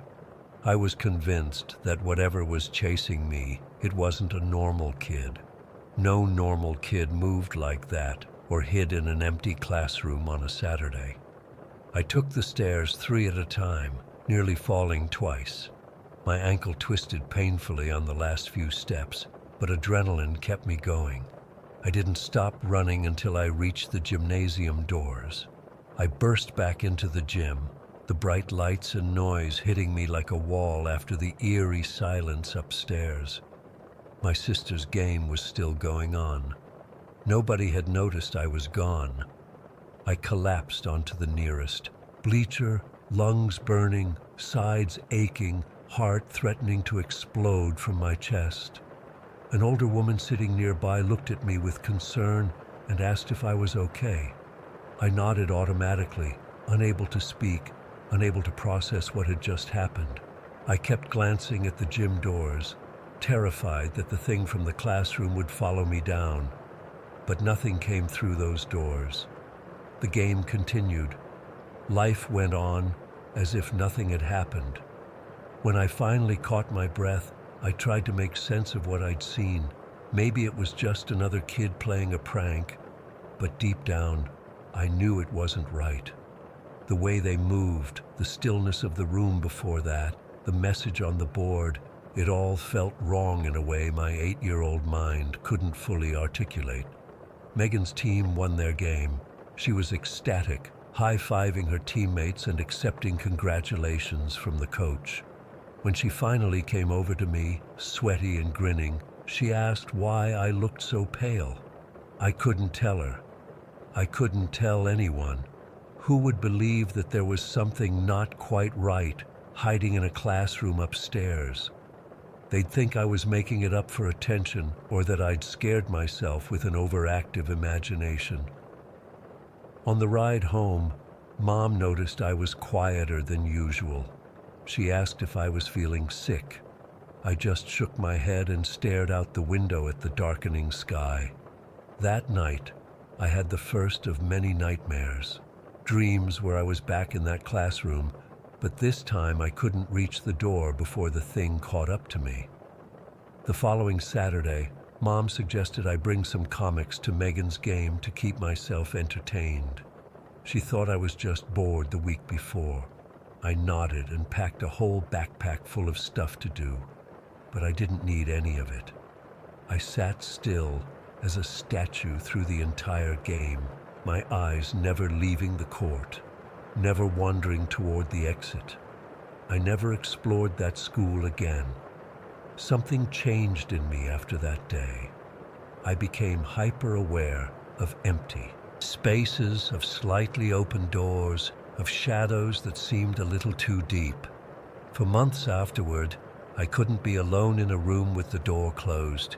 I'd wake up in the middle of the night, convinced there was something crouched in the corner of my bedroom.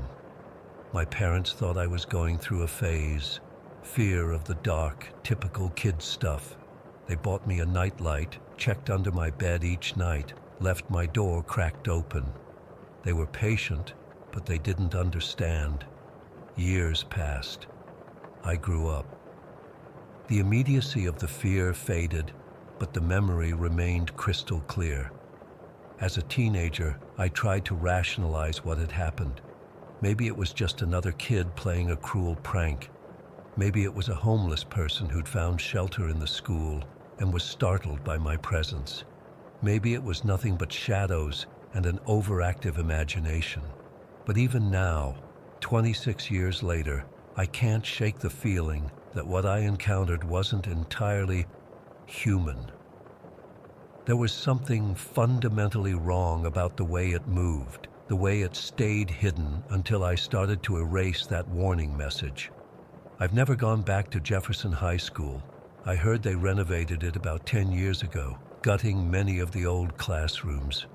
Sometimes I wonder if they found anything strange in room 217 during the demolition. Any evidence that what I saw was real and not just the nightmare of a bored 8-year-old. I still avoid empty classrooms. I still feel uneasy in long corridors with flickering lights. And sometimes, when I'm alone in a quiet building, I catch myself listening for that soft, scraping sound of something moving where it shouldn't be, getting ready to watch my back. Story 8. I never wanted to be a landlord. When my dad passed away suddenly in '94, I inherited 3 apartment buildings in Inglewood, 6 units each, mostly decent tenants. I was 32, working as an electrician, and suddenly had to figure out how to manage properties on top of my regular job. Dad had been doing it for decades, made it look easy. It wasn't. Most tenants were fine, working folks, some families. Then there was Gerald. He'd been in Building B for about 8 months before I took over. Skinny guy, maybe mid-40s, with this patchy beard and these eyes that just stared. Never blinked enough. Always wore this nasty trench coat that looked like he'd found it in a dumpster, even when it was 90 degrees out. The weird thing was, Gerald always paid rent, not just on time, early, always cash, always exact amount, handed to me in this yellowed envelope. No small talk, just a nod and this strange little smile that never reached his eyes. I should have trusted my gut the first time I met him during my initial walkthrough of the buildings. Something felt off. But he was a reliable tenant, and finding reliable tenants in that neighborhood wasn't always easy. The complaints started about 3 months after I took over. Nothing major at first, just tenants saying they'd hear Gerald dragging something heavy up the stairs at weird hours, usually around 3 in the morning. Sounded like cases of glass bottles, they said, clinking and scraping up 3 flights. When I asked him about it, he just stared at me and said he worked nights and was bringing home supplies. Never specified what kind of work. Then the plumbing problems started. It was early March, still cold as hell in Chicago. Got a call from the first-floor tenant in Gerald's building saying their toilet was backing up. Then the second floor called with the same problem. I figured we had a main line issue, and since I was trying to save money, I decided to snake the drain myself instead of calling a plumber.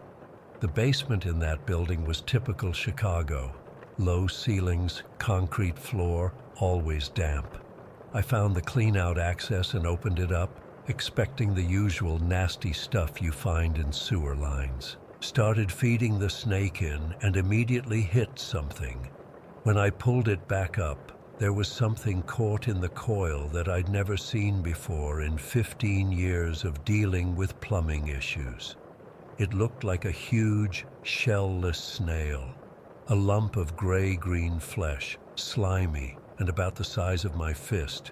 It had these little, tendrils or something coming off it, and it smelled worse than anything I'd encountered, like rotten eggs mixed with something metallic and sweet. Made me gag instantly. I dropped it in a plastic bag, kept snaking, and pulled up 2 more similar things. Each one was slightly different. One had what looked like little eye stalks, another had something like fins. I know how this sounds, but I swear I'm not making this up. My first thought wasn't monsters or anything crazy. I figured some exotic pet owner was flushing dead animals. And given the timing of when the problem started, I suspected Gerald. I decided to check his apartment. Technically, I was supposed to give 24 hours notice, but the lease had an emergency access clause for plumbing issues. That was my justification anyway. The hallway outside Gerald's apartment smelled strange, like ozone and something vegetable-based rotting. I knocked first, waited, knocked again. No answer. Used my key and went in. The living room was set up weird, mismatched furniture arranged in a semicircle facing an empty wall. No TV, no pictures, just bare wall. There were plants everywhere, but not normal houseplants. These were fleshy-looking things in strange containers, not ceramic pots, but what looked like cut-open plastic bottles filled with cloudy water. The plants had thick stems and bulbous parts that didn't look like any flowers I'd ever seen. Bookshelves lined one wall, packed with old books with titles in what looked like Latin. I didn't touch them, just kept walking through the apartment. Kitchen was surprisingly clean, but had this strange setup of hot plates instead of using the stove. Bedroom had just a mattress on the floor with a single blanket, perfectly made, no pillow. Then I noticed the utility closet in the hallway. It had a padlock on it, a clear violation of the lease since tenants couldn't block access to building systems. That gave me another justification to keep investigating. I went back to my truck and got bolt cutters, came back, cut the lock, and opened the closet door. The smell hit me first. That same rotten metallic stench from the drain, but stronger. Then I saw the shelves. The entire closet, floor to ceiling, was lined with glass jars. Mason jars, pickle jars, lab equipment, all sorts of glass containers, each one filled with cloudy liquid and containing something floating inside. They looked like the things I'd pulled from the drain, but in different stages of development. Some were tiny, like little tadpoles. Others were bigger, with more defined features. Those eye stalks, little wriggling appendages, what looked like mouths. I stood there frozen, trying to make sense of what I was seeing. That's when I heard the door open behind me. They're my friends. I spun around to find Gerald standing there, still in that filthy trench coat. He wasn't angry like I expected.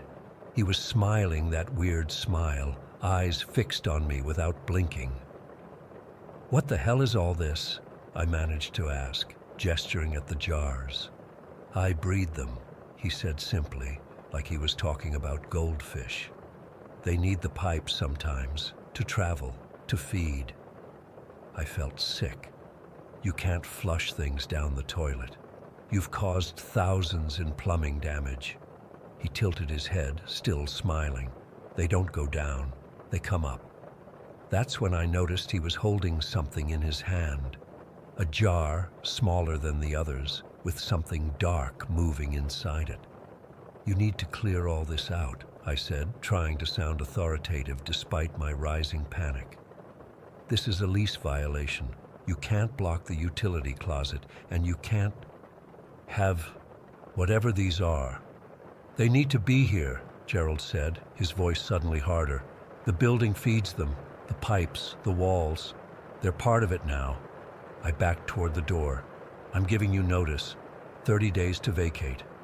He didn't seem bothered, just nodded slowly, still smiling that empty smile. As I edged past him, he said softly, "They've already spread, you know, through the whole system. They're in the walls now."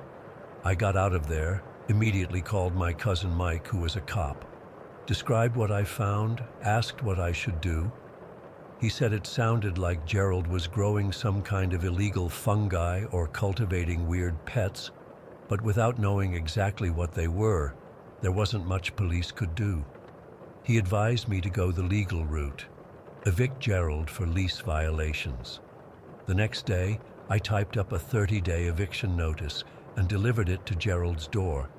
He wasn't home, so I just taped it there and took photos as proof. The next 2 weeks were a nightmare. Got constant calls from other tenants in the building about strange noises in the walls at night. Scratching sounds, gurgling pipes. Then the smell started, that same rotten metallic stench seeping through the entire building. 2 tenants moved out without notice. 28 days after I delivered the eviction notice, a tenant called saying water was leaking through her ceiling from Gerald's apartment. I went over immediately. Knocked, no answer. Used my key again. The apartment was empty, completely cleaned out. No furniture, no books, no plants, just bare walls and floors. The utility closet stood open, empty shelves where all those jars had been. The only thing left was a single broken jar on the kitchen floor, surrounded by a puddle of that cloudy liquid, now dried to a crusty residue. The apartment smelled horrible, like something had died in the walls. I called a hazmat cleaning crew, figuring whatever was in those jars might be toxic. They cleaned the place top to bottom, but the smell wouldn't go away. It seemed to have seeped into the drywall, the floorboards, everything. Then the other tenants started reporting things. Strange, pale, wriggling things appearing in their drains that would disappear when they turned the lights on. One woman said she heard whispering coming from her bathroom sink at night. A guy on the first floor developed a rash all over his body that doctors couldn't identify. Within 2 months, the building was empty. I couldn't rent the units no matter how low I dropped the prices. I brought in priests to bless the place, had plumbers replace every inch of pipe, even had sections of drywall torn out and replaced. Nothing helped. The smell remained, and worse, sometimes I'd visit the empty building and hear things moving in the walls. Quick, skittering movements. Once, I swear I saw something pale and wriggling disappear down a drain when I flipped on the lights. I ended up selling the building at a massive loss 3 years later to some developers who planned to demolish it and build new. I never told them why I was selling. I couldn't bring myself to go to the demolition. Part of me was afraid of what they might find inside those walls. It's been over 25 years now, and I still have nightmares about those jars, about Gerald's unblinking eyes. I sometimes drive past where the building used to be. There's a small strip mall there now. But sometimes I wonder if they got everything out before they rebuilt.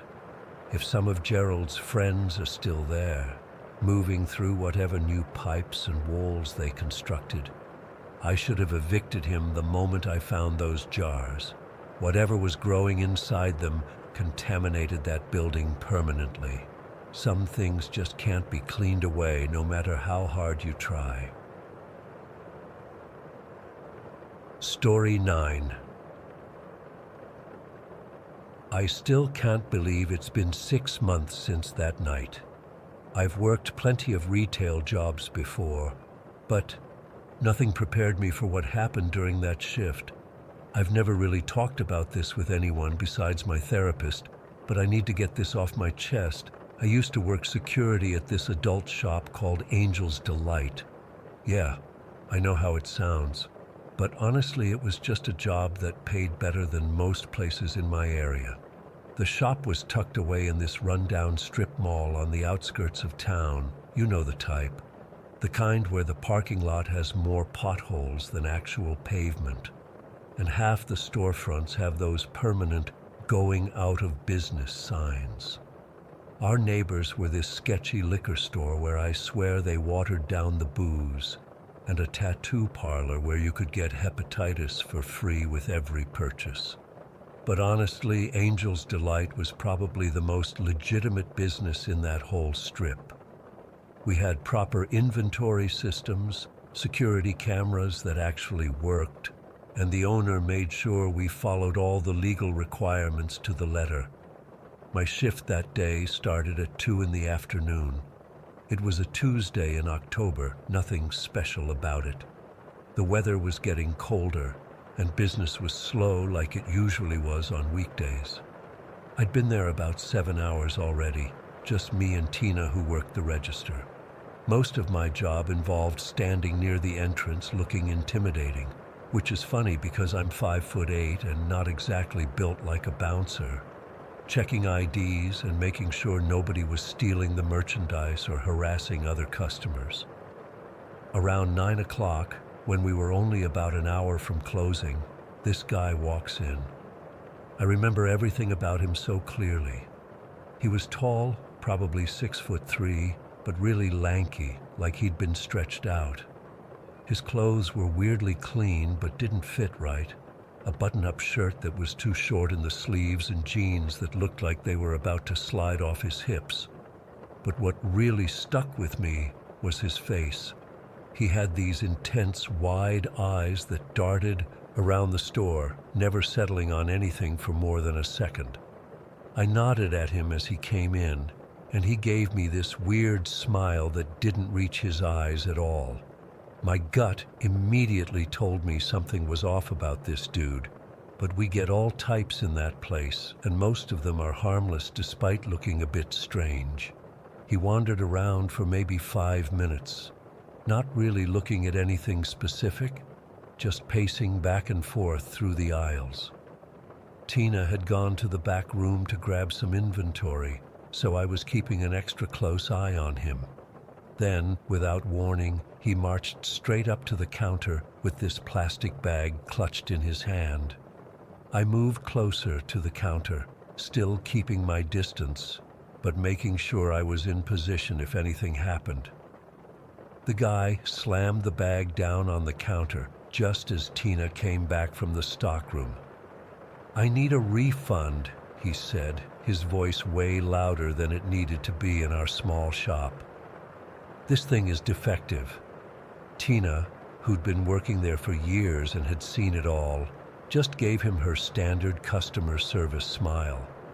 "I'm sorry, sir, but we have a strict no returns policy. It's posted right there." She pointed to the sign behind the counter that, in big red letters, stated, "All sales final, no returns or exchanges." The guy pulled this latex mask out of the bag. It was one of those inflatable fetish things we sold that covered the whole head. The valve on it was clearly broken, probably from rough handling. "I paid $20 for this piece of shit and it doesn't work," he said, his voice getting even louder. "I want my money back." Tina repeated the policy, even offering to show him where it was printed on his receipt. That's when I noticed his hands starting to shake. Not like someone who's nervous, but like someone who's trying really hard not to explode. "Sir," I said, stepping closer to the counter, "I understand you're frustrated, but we can't offer refunds.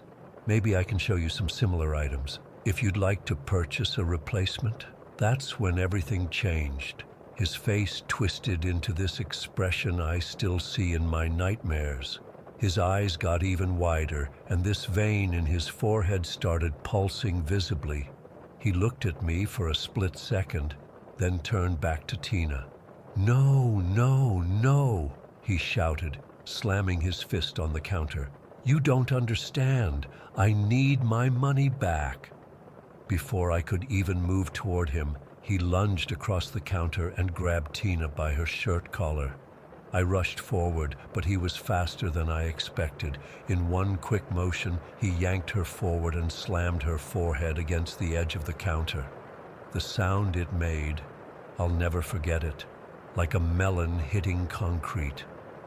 Tina slumped to the floor behind the counter, out of my sight. I was frozen for a second, completely shocked at how quickly things had escalated. Then I snapped back to reality and moved to grab him, but he spun around so fast, and suddenly there was something hard pressing against my temple. "Don't fucking move," he hissed, his breath hot against my face. The object pressed harder against my head, and I was absolutely certain it was a gun. My entire body went cold. All my security training just evaporated in that moment. I couldn't even swallow. "I want my money back," he said, his voice suddenly calm and quiet. "Open the register and give me what I'm owed." My hands were shaking so badly I could barely move. I glanced down and could see Tina stirring on the floor, a small trickle of blood running down her forehead. She looked dazed but conscious. Okay, I managed to say, my voice barely a whisper. "I'll get your money." I edged toward the register, the pressure of the gun never leaving my temple. Each step felt like walking through quicksand. When I reached the counter, he moved with me, keeping the gun firmly in place. "Hurry the fuck up," he screamed suddenly, making me jump. I fumbled with the keys to the register, dropping them twice before finally getting it open.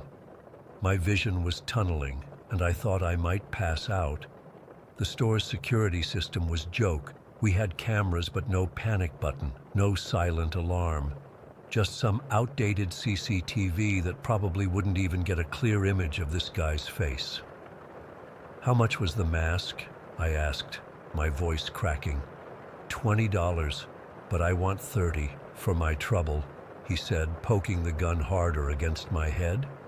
I counted out $30 with trembling fingers, holding the bills out to him. For a second, I thought he might just shoot me anyway.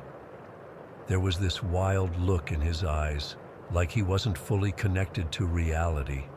But then, like someone had flipped a switch, his entire demeanor changed. The pressure against my temple disappeared, and he snatched the money from my hand with a smile. Not a normal smile, a huge, exaggerated grin that made my skin crawl.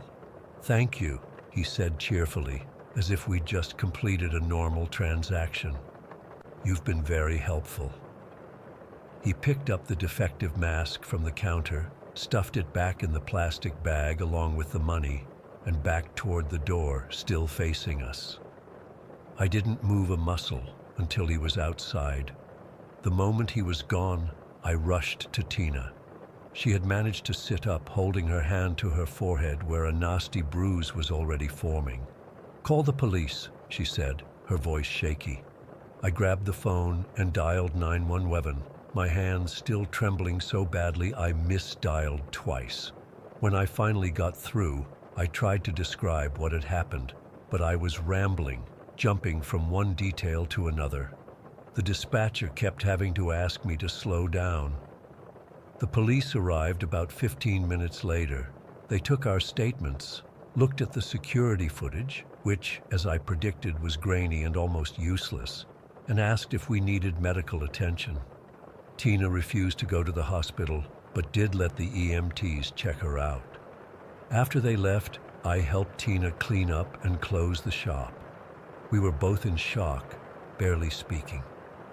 I kept replaying those terrifying moments in my head, wondering if I could have done something differently. Should I have tried to fight back? Would that have gotten us both killed? The next day, I came in for my shift and immediately went to talk to the owners, Mark and Susan.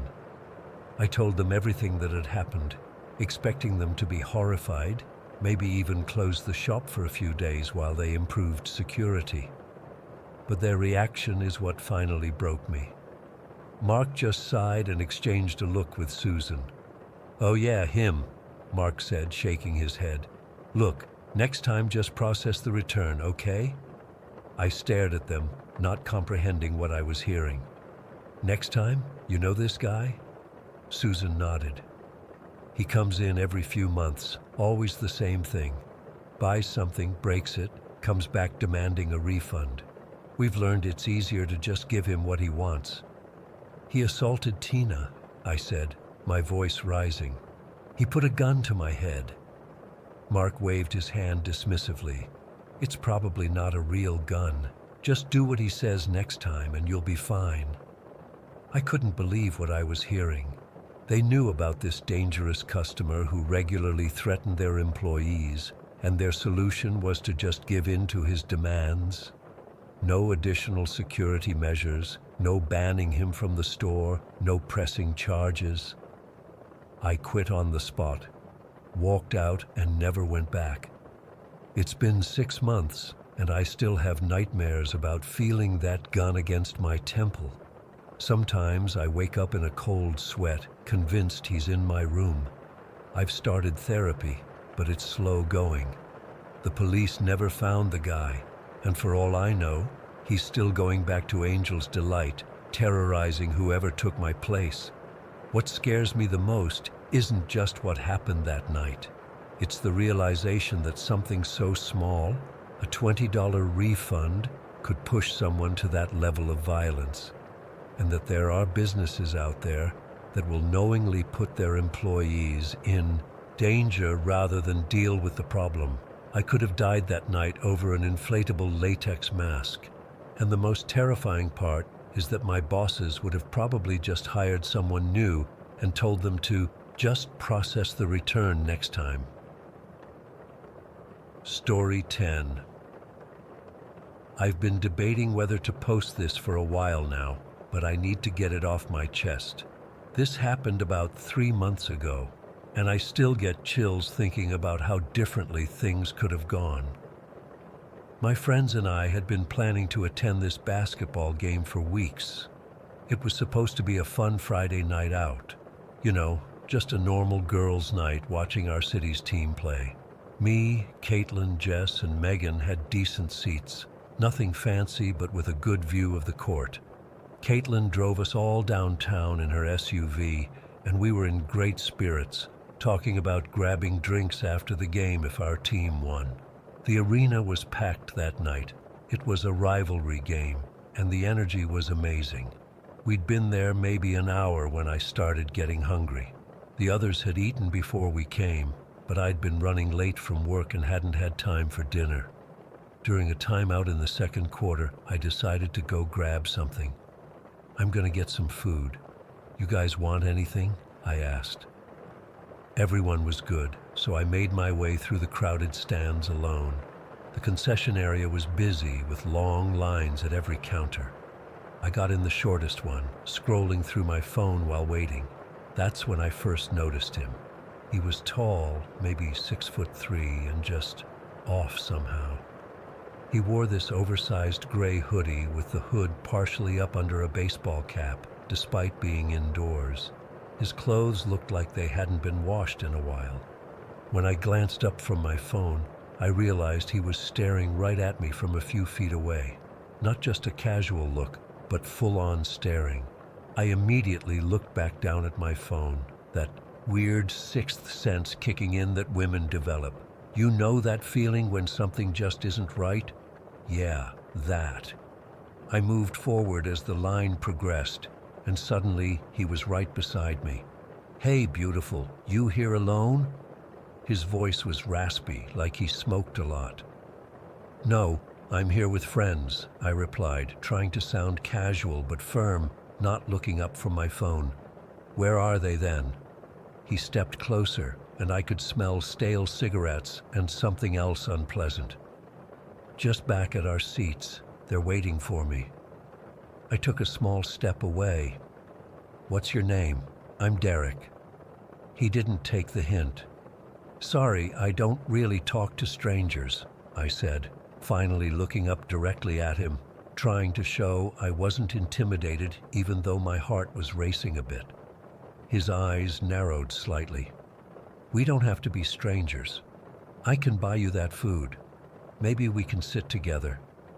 No thanks. I'm good.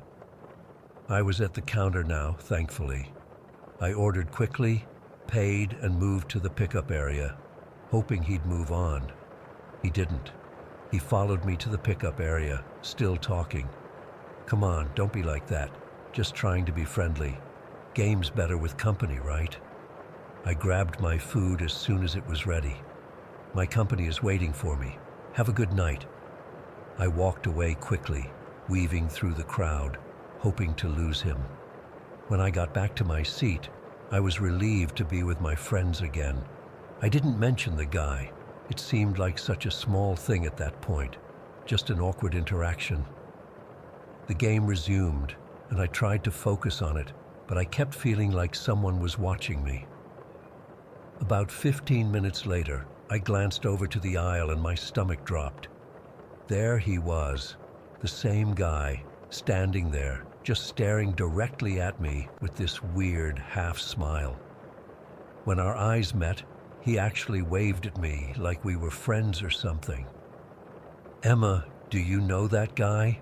Megan asked, noticing him too. "No," I whispered. "He tried hitting on me at the concession stand." I told him I wasn't interested. The guy kept standing there, occasionally waving or gesturing for me to come over. People trying to use the stairs were getting annoyed with him blocking the way. Finally, an usher came over and said something to him. They had a brief exchange, and he reluctantly left.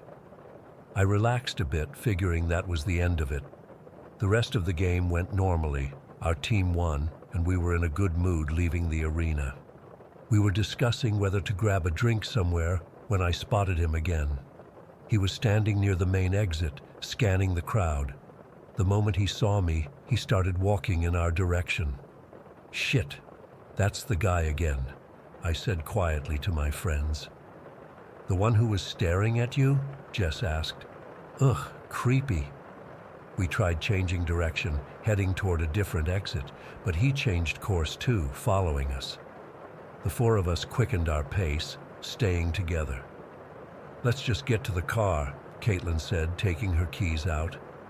We headed toward the parking garage, and I kept glancing back. He was still following us, about 20 feet behind now, not even trying to be subtle about it. "Hey, Emma, wait up!" he called out. I froze for a second, terrified that he somehow knew my name, before realizing Megan had said it earlier at our seats. "Just ignore him," Jess said, putting her arm around me as we kept walking. The garage was less crowded than the street, which made me even more nervous. Our footsteps echoed as we hurried to Caitlin's SUV on the 3rd level. He was still behind us, getting closer. "Emma, I just want to talk to you for a minute," he called again. We reached Caitlin's car, and she quickly unlocked it. As we were getting in, he caught up to us. "Why are you running away?" he asked, standing uncomfortably close to my door. "I just want to get to know you." "I'm not interested," I said firmly. "Please leave me alone." "Don't be like that. I felt a connection back there," he insisted, putting his hand on my door to prevent me from closing it. "She said she's not interested," Caitlin snapped from the driver's seat. "Move your hand or I'm calling security." His expression changed then. The fake friendliness disappeared, replaced by something cold. He removed his hand slowly. "Whatever, bitch. You're not even that hot." I slammed my door shut and locked it. Caitlin started the car immediately, and we drove away. In the rearview mirror, I could see him standing there, watching us leave. "What a fucking creep," Megan said. "Are you okay, Emma?" "Yeah," I lied. my hands shaking slightly. Just a weirdo who can't take no for an answer. We tried to lighten the mood, talking about the game and other things. By the time Caitlin was driving me home, I had mostly calmed down. I lived in an apartment building with a secure entrance, so I wasn't worried about safety once I got home.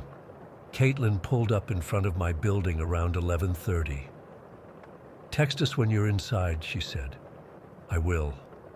"Thanks for driving," I replied, opening the door. That's when I saw him.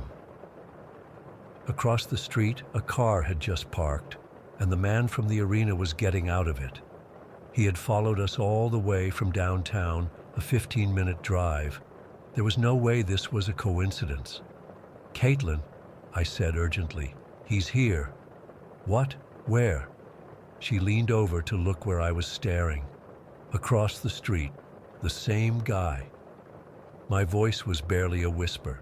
He spotted us and started crossing the street toward us. "Get inside now," Caitlin said. "I'll wait until you're in." I didn't need to be told twice. I jumped out and ran to my building entrance, fumbling with my key fob. Behind me, I could hear footsteps getting closer. The door beeped and unlocked, and I slipped inside, turning to make sure it closed securely behind me. Through the glass door, I saw him approaching, just seconds too late. Our eyes met as the door clicked shut between us. He tried the door, but it was locked. He knocked on the glass. "Emma, open up, I just want to talk," he called, his voice muffled.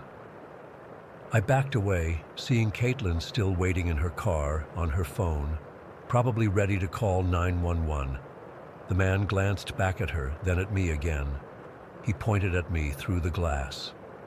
"I'll wait," he mouthed, or at least that's what it looked like.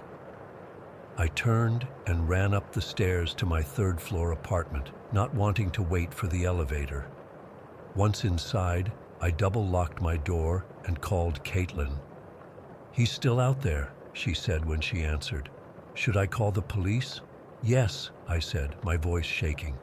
"Please." I stayed on the phone with her while she spoke to 911. After a few minutes, she said, "Emma, he's walking away from the building. I think he saw me on the phone." "Are you sure?" "Yeah, he's going back to his car." "Wait, no, he's walking around the side of your building." My blood ran cold. "There's another entrance on the side. It needs a key too, but sometimes people prop it open." "The police are on their way," Caitlin assured me. "Just stay on the line." I moved away from the door and into my bedroom, peering out the window that overlooked the parking lot. I couldn't see him from there. About 5 minutes passed, with Caitlin updating me that she still didn't see him return to his car. Then I heard it, footsteps in the hallway outside my apartment. Heavy, slow footsteps. "Someone's in the hall," I whispered to Caitlin. "The police should be there any minute," she said. The footsteps stopped. I crept to my door and looked through the peephole. My heart nearly stopped. It was him, walking slowly past my door, looking at each apartment number.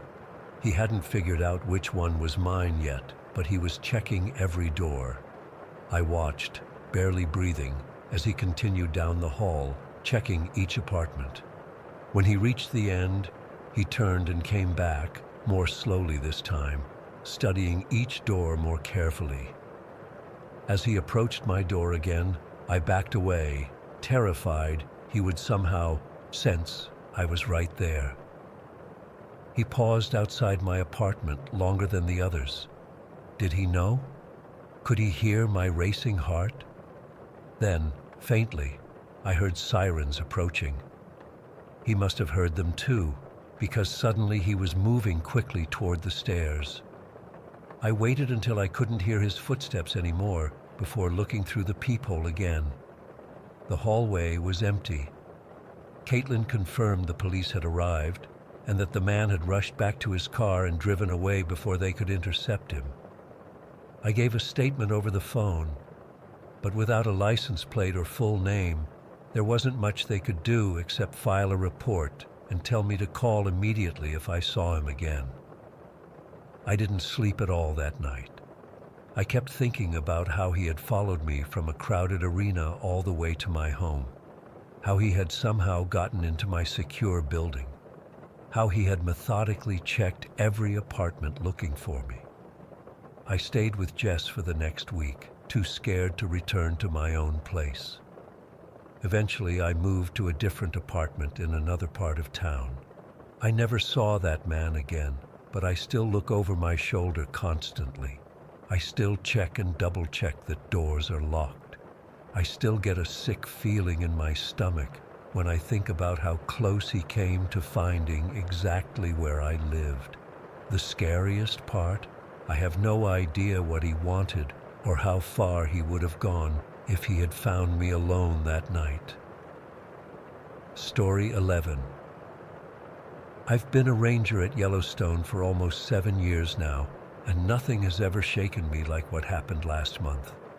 I'm still trying to make sense of it, but I honestly don't think I ever will. I've always loved early morning hikes through Lamar Valley. There's something about being alone out there, watching the world wake up, that just feels right to me. That day started like any other. I packed light, just my standard gear, some trail mix, water, radio, and headed out before sunrise. The forecast was clear, around 50 degrees, perfect hiking weather. The valley was gorgeous that morning. The fog was just lifting off the grasslands, creating this ethereal blanket across the landscape. I remember stopping to watch a herd of bison in the distance, their breath visible in the cool morning air. It was so quiet I could hear the crunch of frost under my boots. Just me and the wilderness, exactly how I like it. I'd gone about 11 miles in, farther than my usual patrol route. This was purely for me, not for work. I was following one of the less traveled trails that winds through a section of the valley where tourists rarely venture.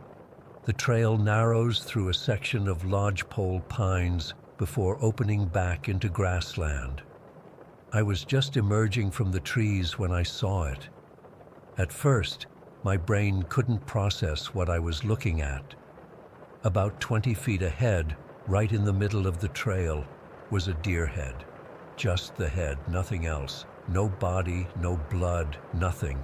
I froze, thinking maybe a mountain lion had dropped its kill, but something felt immediately wrong. I've seen plenty of predator kills, and this wasn't one of them. I approached cautiously, scanning the surroundings for signs of danger or wildlife. The silence was absolute. No birds, no insects, nothing.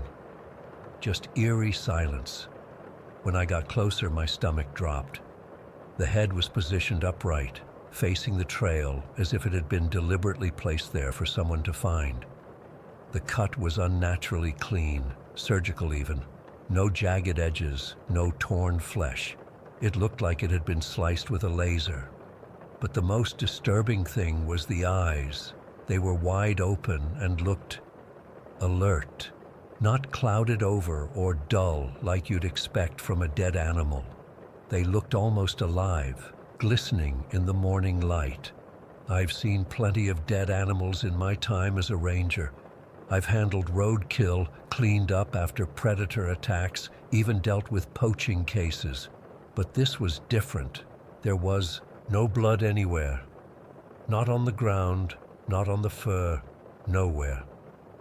The fur around the neck wasn't even matted. It looked freshly groomed. I took a step back and surveyed the area. No drag marks, no tracks, no disturbance in the surrounding grass or dirt. It was as if someone had just placed it there moments before I arrived. But I hadn't seen or heard anyone, and I was miles from any road or campsite. My radio crackled with static as I tried to call it in. Lamar Valley is notorious for poor reception. The surrounding ridges create natural interference. I could hear fragments of Bass, our base dispatcher, but couldn't get a clear connection. This is Shelton. Found something. Need someone to... Over. Bass's voice came back broken and unclear. Shelton. Breaking up. Location. I gave up trying to explain and just gave my coordinates. I'll try again from higher ground, I told him, though I'm not sure he heard me. I knew protocol required documenting the scene before leaving, so I pulled out my phone and took several photos from different angles. I even took a short video, panning around to show the lack of disturbance in the surrounding area.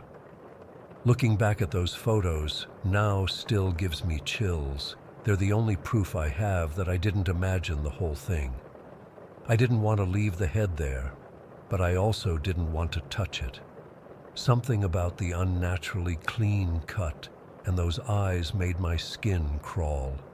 Plus, if this was evidence of something, poaching or worse, I didn't want to compromise the scene.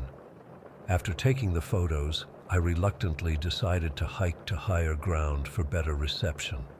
It took me about 40 minutes to reach a ridge where my radio finally connected clearly. Bass answered immediately. Shelton, what's going on? You cut out earlier. I tried to sound calm and professional, but my voice was shaky. I found a severed deer head on the north trail of Lamar Valley, about 11 miles in from the eastern entrance. There's no body, no blood, nothing else around it. There was a pause before Bass responded. Natural predation or something else? Definitely something else, I said. The cut is too clean. No animal did this, and there's no blood or signs of how it got there. Bass sighed. All right, we've got Peterson and Martinez covering the western section today. I'll see if one of them can meet you there tomorrow morning.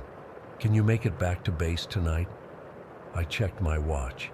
It was already past noon, and I'd need to start heading back soon to reach my camp before dark. Yeah, I'll head back now. I've documented the scene and have photos. Good, we'll figure this out tomorrow. Stay safe out there. That night at my campsite, I couldn't sleep. Every sound outside my tent had me on edge. I kept thinking about those eyes, how alive they looked despite being severed from their body. I reviewed the photos on my phone multiple times, trying to make sense of what I was seeing. In one close-up shot, I noticed something I hadn't seen in person, a strange, almost perfectly symmetrical pattern in the cut tissue of the neck. It looked artificial, like nothing I'd ever seen before. By morning, I was exhausted, but anxious to get back to the site. Randy Peters met me at the trailhead at 7. Randy's been a ranger here for over 15 years, one of the veterans we all respect. He listened to my story without interrupting, his expression growing more concerned as I showed him the photos. I've never seen anything like this, he admitted, zooming in on one of the images.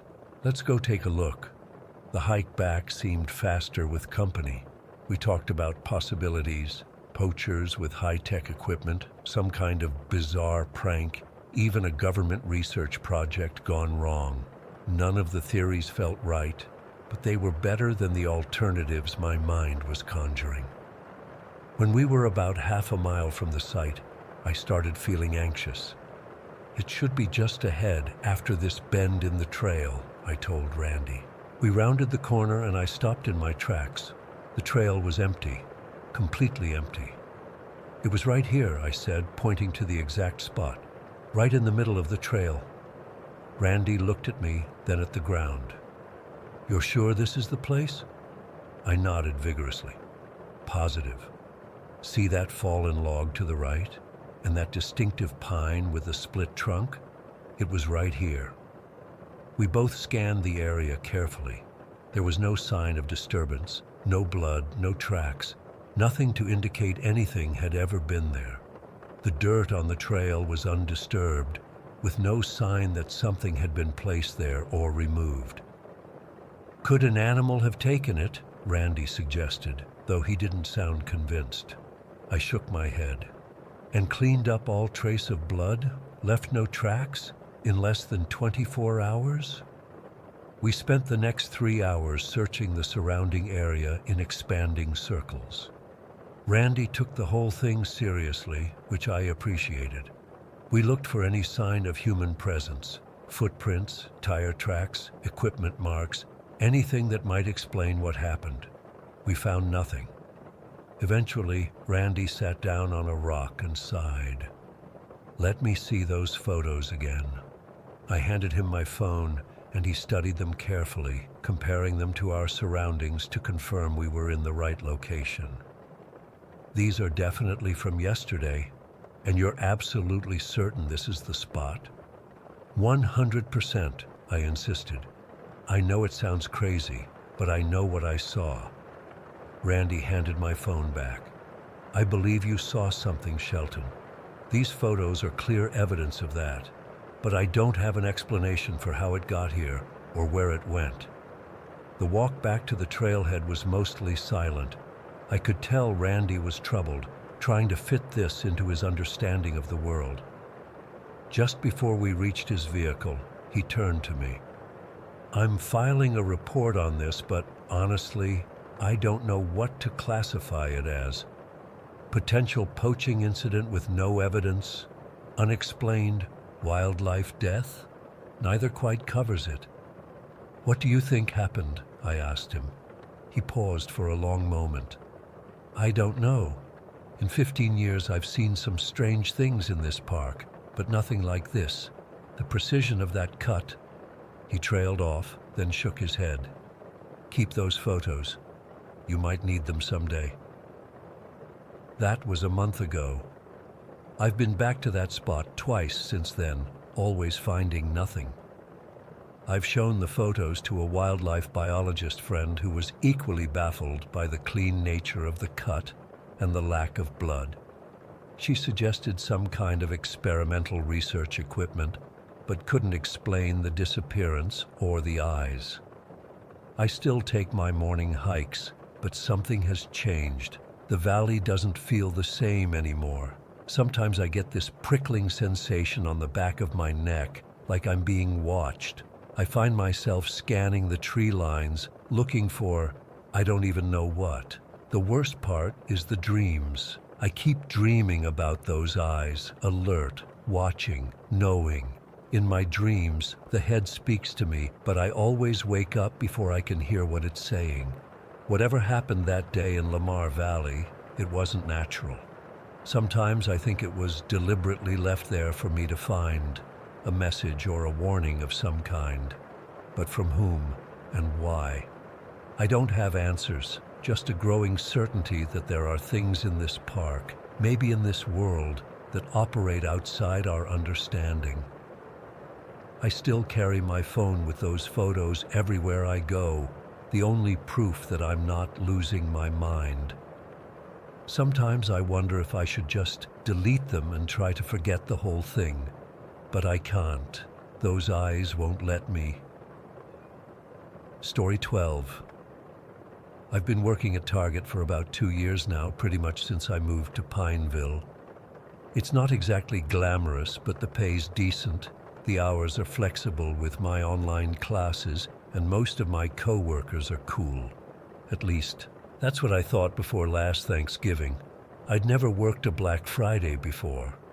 Usually, I manage to avoid the holiday shifts, but this year, my manager Dave practically begged me to work the Thanksgiving evening to midnight slot since 3 people had already called out.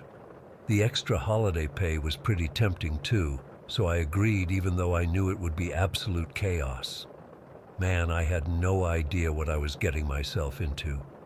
By 6 p.m., when my shift started, the store was already packed with people grabbing TVs and game consoles like their lives depended on it. I was stuck on Register 4 for the entire 6 hours, barely getting a chance to even use the bathroom. People were cranky, impatient, and some had clearly been drinking before showing up to shop. One lady literally screamed at me because we were out of some special edition Barbie doll, like I personally hid them all or something. By midnight, my feet were killing me. I had a splitting headache. and I just wanted to get home, shower off the retail stress, and pass out. I clocked out, grabbed my jacket from the break room, and started making my way through the store. The place was still weirdly busy for midnight, with last-minute shoppers trying to grab deals before the best stuff was gone. Our store is in this massive shopping center with a huge parking lot. Since I'd arrived late, thanks to traffic, I had to park way in the back, almost at the edge where the lot meets this little wooded area. During normal shifts, I'd never park that far away, especially for a closing shift. But on Thanksgiving, there wasn't a choice. I was almost to my car when I heard someone call out behind me, "Hey, excuse me." I turned around to see this guy jogging toward me. Blonde hair, probably around my age, early 20s. He was wearing a Target uniform like mine, red shirt with khakis, though his shirt looked newer than mine. I didn't recognize him, but that wasn't unusual. We have around 100 employees, and they'd hired a bunch of seasonal workers for the holidays. "Sorry to bother you," he said, slightly out of breath. "You're heading out, right?" I nodded, my keys already in my hand. I just wanted to get to my car.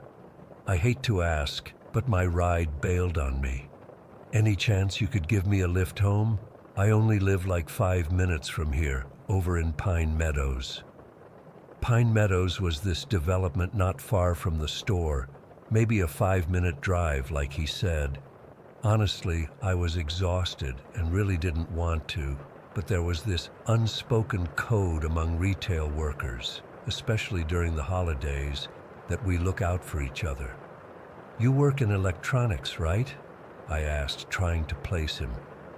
"Yeah, just started 2 weeks ago. Seasonal hire. I'm Josh." He smiled, seeming relieved that I was considering it. I hesitated for a second. Something felt off, but I couldn't put my finger on it. Maybe it was just my exhaustion making me paranoid. He was wearing the uniform and it seemed like a reasonable request. Plus, it was freezing out, and the thought of making someone walk home after a brutal holiday shift made me feel like a jerk. "Yeah, sure," I finally said. "I'm Michael. My car's just over here." "Thanks, man. You're a lifesaver.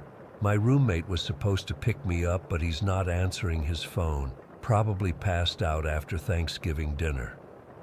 We walked the rest of the way to my car, a beat-up Honda Civic that's seen better days. I unlocked it with the remote, and we both got in. He seemed normal enough, making small talk about how crazy the shift had been. "So, which way to Pine Meadows?" I asked, starting the engine. "Actually, I moved recently. I'm over near Westfield Road now. Just take a left out of the lot, and I'll direct you from there."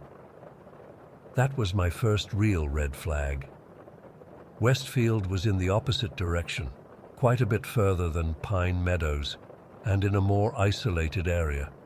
But I'd already committed, and it felt too awkward to back out now.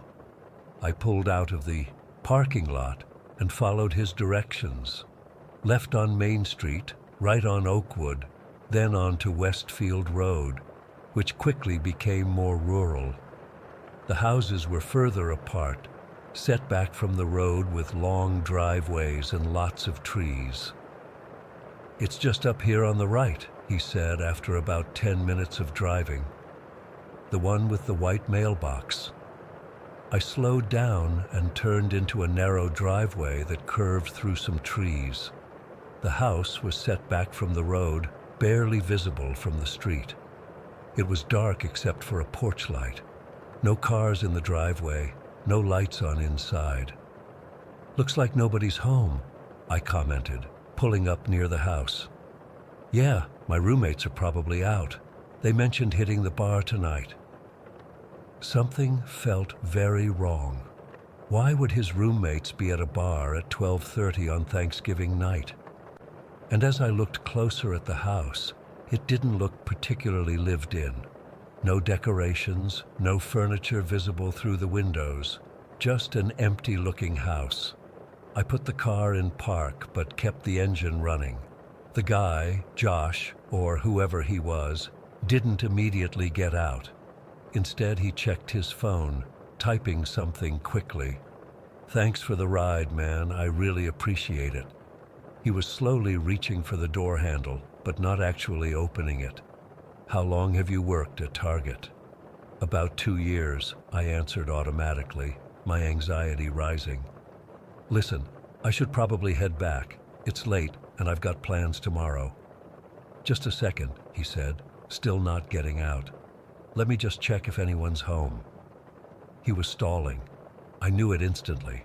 My heart started pounding in my chest, and I felt cold sweat break out on my forehead. I glanced in my rearview mirror and saw headlights turning into the driveway behind us. A black SUV with tinted windows pulled in, effectively blocking my car in the narrow driveway. My stomach dropped.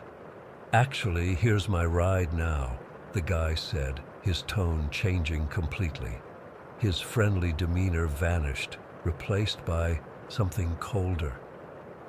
"Why don't you go ahead and get out of the car, Michael?" "What?" "No, I need to get home." My voice sounded strained even to my own ears. The SUV's doors opened and 2 men stepped out. Even in the dim light, I could see they were bigger than me, and they were moving toward my driver's side door with purpose. "Get out of the car," the fake Target employee said more firmly. "Don't make this difficult." One of the men from the SUV reached my window and tried the door handle. Thank God it was locked. He knocked on the glass, gesturing for me to roll down the window. In that moment, I realized with complete clarity that if I did what they wanted, I might never make it home. Whatever they had planned, robbery, kidnapping, or worse, I wanted no part of it. Without thinking further, I shifted into drive and hit the gas.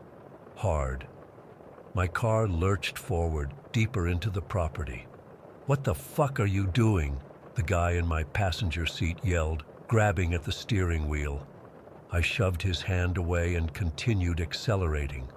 There was a front yard to the left of the driveway, and though it meant driving over grass and possibly some bushes, it was my only escape route. I cranked the wheel to the left and floored it, my tires spinning briefly before finding traction on the lawn.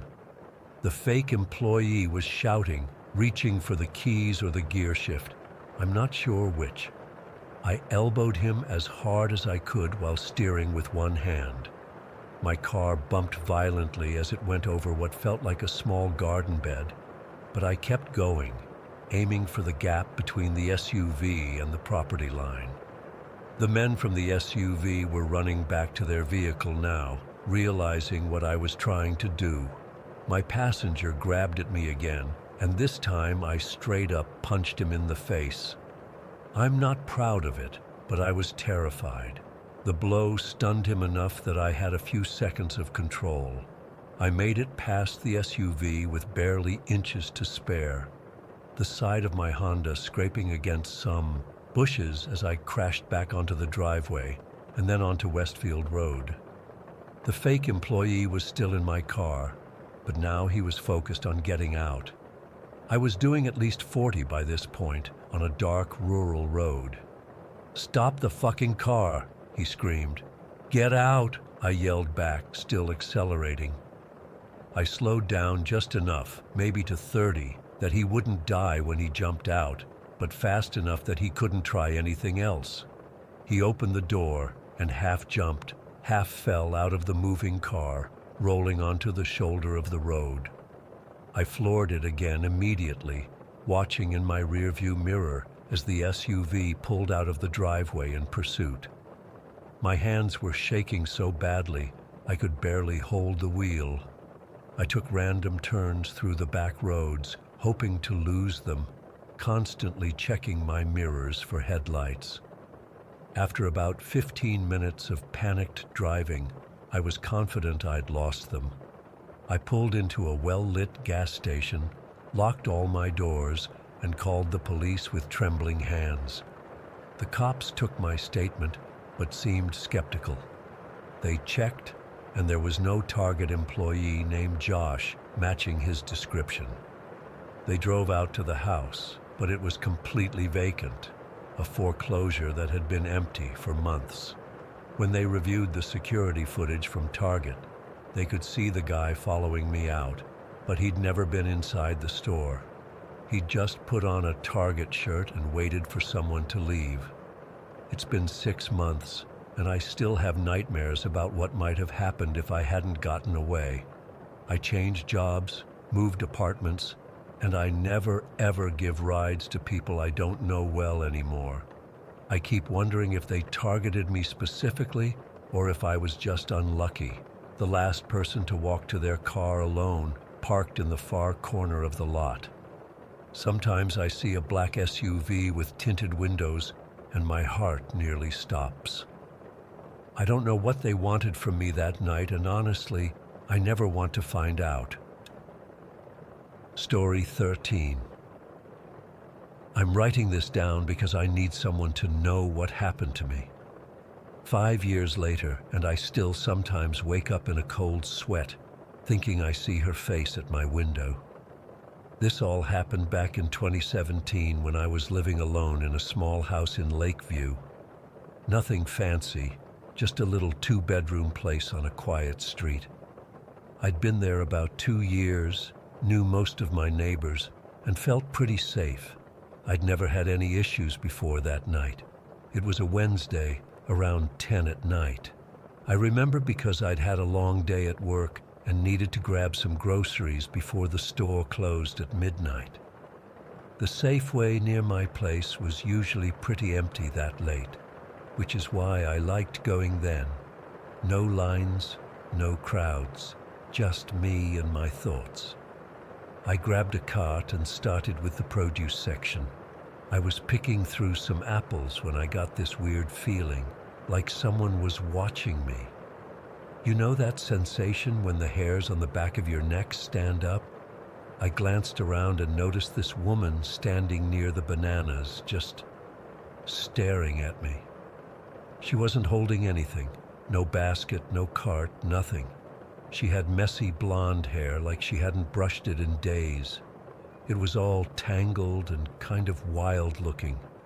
She was wearing a plain gray hoodie and jeans, but it was her expression that got to me. Completely blank. Not angry, not curious, just empty and fixed directly on me. I tried to ignore her and moved to the bread aisle.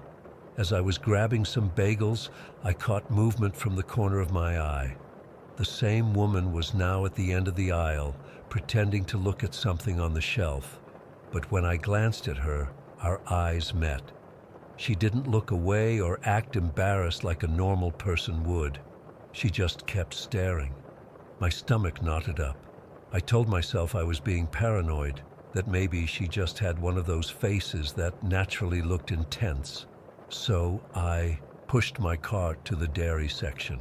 As I reached for some yogurt, there she was again, now standing by the milk, still not holding anything, still watching me. At this point, I was getting genuinely creeped out. I considered abandoning my shopping, but I really needed food for the week. So I hurried through the rest of my list, constantly looking over my shoulder. Every time I'd spot her, by the cereal, near the frozen foods, hovering by the cleaning supplies. Always at a distance, always watching. The few other shoppers in the store didn't seem to notice anything weird. The employees were busy restocking shelves. No one else was paying attention to this strange woman who kept following me. When I got to checkout, I deliberately chose a lane where I could see most of the store. I scanned for the blonde woman, but she was nowhere in sight. I paid quickly, constantly glancing around. The cashier must have thought I was acting strange, but I didn't care. I half-jogged to my car with my groceries, looking in all directions. The parking lot was nearly empty and dimly lit. My heart was hammering in my chest, As I loaded my bags into the trunk, I kept expecting to feel a hand on my shoulder or hear footsteps behind me, but there was nothing. I got in my car, locked the doors immediately, and sat there for a minute, catching my breath. I didn't see the woman or any unusual cars as I drove the 10 minutes home. By the time I pulled into my driveway, I'd started to calm down. Maybe she was just a weirdo who got her kicks from making people uncomfortable. Maybe I'd imagined the whole thing being worse than it was. I carried my groceries inside, locked the door behind me, and started putting things away. My kitchen window faced the street, and as I was storing some pasta in the cabinet, I noticed headlights. A car was driving slowly down my street. Not unusual on its own, except it stopped directly in front of my house. Then the headlights switched off. The engine went quiet. My hands froze mid-task. I tried to see who was in the car, but it was too dark. From my angle, all I could make out was that it was a sedan, maybe gray or silver. I stood there staring, waiting for someone to get out. Nobody did. I closed my kitchen blinds and finished putting away the groceries with shaky hands. Then I went to my living room and peeked through the curtains. The car was still there, just sitting in the darkness. I couldn't see if anyone was inside. I watched for maybe 15 minutes, but nothing happened. I told myself it was probably nothing.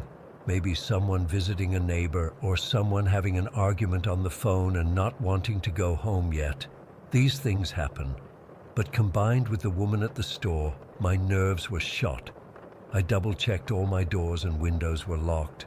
My house didn't have an alarm system, something I was seriously regretting at that moment. I took a quick shower, trying to wash away the anxiety.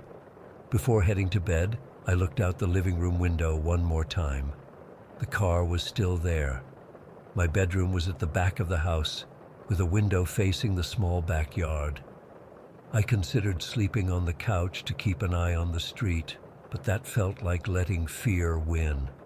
So I got into bed, leaving my bedside lamp on and my phone right next to me, just in case. It took forever to fall asleep with my mind racing like that. I don't know how long I slept, maybe a couple hours, when a sound woke me up, a faint tapping. At first I thought it was part of a dream, but as I became more aware, I realized it was coming from my window. My eyes shot open and I turned toward the sound.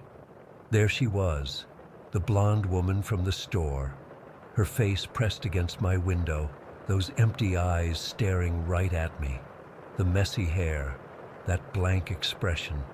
She was there, outside my bedroom window, watching me sleep. I screamed. I'm not ashamed to admit it. I screamed like I've never screamed before. I jumped out of bed and slammed my hand against the wall switch, flooding the room with light. She ducked down out of sight immediately. I stood frozen for a second, my heart about to explode from my chest. Then I ran through the house, turning on every single light. I grabbed my phone, ready to call 911, but first, I had to see where she went. I rushed to my living room window, just in time to see her running across my front yard. She was moving fast, her blonde hair flying behind her. She yanked open the door of the car that had been parked out front all night and jumped in. The engine started immediately and the car sped away. My hands were shaking so badly I could barely dial 911. The police arrived about 15 minutes later. They took my statement, asked for a description, and looked around outside. They found footprints below my bedroom window in the soft dirt of the flower bed. They checked for fingerprints on the window, but didn't find any clear ones. "Did you get a license plate number?" they asked. No, I hadn't. It was too dark, and everything happened too fast. Any idea who this woman might be? An ex's new girlfriend? Someone from work? No, I had never seen her before tonight. They said they'd increase patrols in the area for a few days, but didn't seem overly concerned. Without a plate number or identity, there wasn't much they could do beyond filing a report. They suggested I stay with a friend for a few days and consider getting security cameras. I called my sister, who lived about 30 minutes away. She came and got me, and I stayed with her for a week. When I returned home, I had new deadbolts installed, motion sensor lights put up around the house, and security cameras covering every approach. The woman never came back, at least not that I know of. I never saw her or that car again. I still live in the same house, but I've never felt completely safe here since. What freaks me out the most is the calculated nature of it all. She followed me in the store, figured out which car was mine, followed me home, and then waited for hours, just sitting there. And then she came to my window and watched me sleep. Why? What did she want? Was she planning to break in? Was she just trying to scare me? I've gone over it 1,000 times in my head. Did I unknowingly do something to upset her? Was she mentally ill? Was she confusing me with someone else? Or was it random, just a sick person who got a thrill from terrorizing strangers? I still get nervous when I'm alone at night. I still check my windows before going to bed. I still look for her when I'm shopping late. Sometimes I think I see her, a glimpse of messy blonde hair in a crowd, and my heart stops, but it's never her. 5 years later, and I still don't know who she was or what she wanted. And sometimes, when I wake up in the middle of the night, I could swear I hear a faint tapping at my window. It's probably just the wind or a tree branch. Probably. But I always wonder, what if she's still out there? What if she's still watching me? What if she's waiting for me to let my guard down? These questions haunt me, and I doubt I'll ever have answers. The police report is still open somewhere, gathering dust in a filing cabinet. Just another unsolved case of a woman being stalked by a stranger. And me? I'm still looking over my shoulder, jumping at shadows, and wondering if tonight will be the night she comes back. Story 14. I've never really talked about this before, not even with my therapist. It happened when I was 10, and I still get goosebumps thinking about it. My family had just moved to Maplewood about 6 months before, me, my parents, and my older sister Jenna. Our house was nice, nothing special, just your average suburban place with a decent-sized backyard that backed up to some woods. That night started normal enough. Mom made lasagna for dinner, Dad was complaining about work stuff, and Jenna was being her usual annoying self, texting her friends and ignoring everyone. I went to bed around 9:30, same as always on a school night. I remember falling asleep pretty quickly, but then waking up suddenly to this massive crack of thunder. It was so loud it felt like it shook the whole house. My alarm clock said it was just after 2 in the morning. The rain was coming down crazy hard, like someone was dumping buckets on our roof.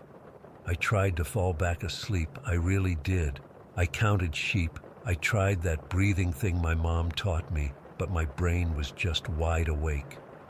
The storm was getting worse outside, lightning flashing every few seconds and thunder booming right after. My room would light up completely and then go dark again. After about 15 minutes of tossing and turning, I gave up. I figured I'd just play some PlayStation until I got tired again or until the storm calmed down. I had this setup where my TV and PlayStation were across from my bed, and behind them was this big window that looked out into our backyard. I got up and went over to the window first. I don't know why. I guess I just wanted to see how bad the storm was. The rain was coming down in sheets, and lightning was lighting up our whole backyard every few seconds. I could see the swing set my dad had put up last summer, and how the wind was making the swings move back and forth, which was kinda creepy. After watching for a minute, I turned on my PlayStation. I was playing this racing game I was obsessed with at the time. I remember sitting cross-legged on the floor, about 4 feet from the TV, trying to keep the volume low so I wouldn't wake anyone up. I'd been playing for maybe 10 minutes when this weird feeling came over me. It's hard to explain, like when you think someone's watching you. I don't know why, but I suddenly turned around and looked at the window behind me. And that's when I saw it. Just for a split second, there was this movement, like a dark shape moving away from the window, super fast. It was there and then gone in an instant. If there hadn't been a flash of lightning right at that moment, I probably wouldn't have seen anything at all. My heart started racing immediately. I told myself it was nothing, probably just a branch moving in the wind or maybe a raccoon or something. But I knew deep down it wasn't any of those things. The shape was too big, too person-shaped. I got up slowly and walked over to the window. The rain was still pouring down, making it hard to see anything clearly. I pressed my face close to the glass and cupped my hands around my eyes to block out the reflection from my room. I couldn't see much, just our dark, wet backyard and the trees swaying in the wind. After a minute of seeing nothing, I started to feel silly. Of course, there wasn't anyone out there. Who would be standing in our backyard at 2 in the morning during a thunderstorm? I convinced myself it was just my imagination playing tricks on me because of the storm and being tired. I went back to my game, but I couldn't focus anymore. I kept glancing back at the window every few seconds. My hands were sweaty on the controller and I kept messing up turns I could normally do with my eyes closed. I told myself to knock it off, to just focus on the game and stop being such a baby. About 20 minutes passed like this. I was starting to calm down a bit, getting back into the game. I told myself I absolutely was not going to look at the window again, that it was stupid and I was just freaking myself out for no reason. But then there was this particularly bright flash of lightning, and the light coming through the window changed in a way that made my stomach drop, like something was blocking part of it. And despite telling myself not to, I turned around. There was a man standing there, not partially hidden, not moving away quickly like before, just standing there, looking directly at me through the glass. I'll never forget his face as long as I live. He was soaking wet, water streaming down his pale skin. He had this dark, stringy hair plastered to his head and face. But it was his eyes that really got me.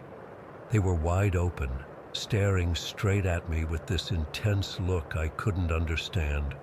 Not angry, not scary exactly, but focused, like I was the only thing in the world he could see. We locked eyes for what felt like forever, but was probably only a few seconds.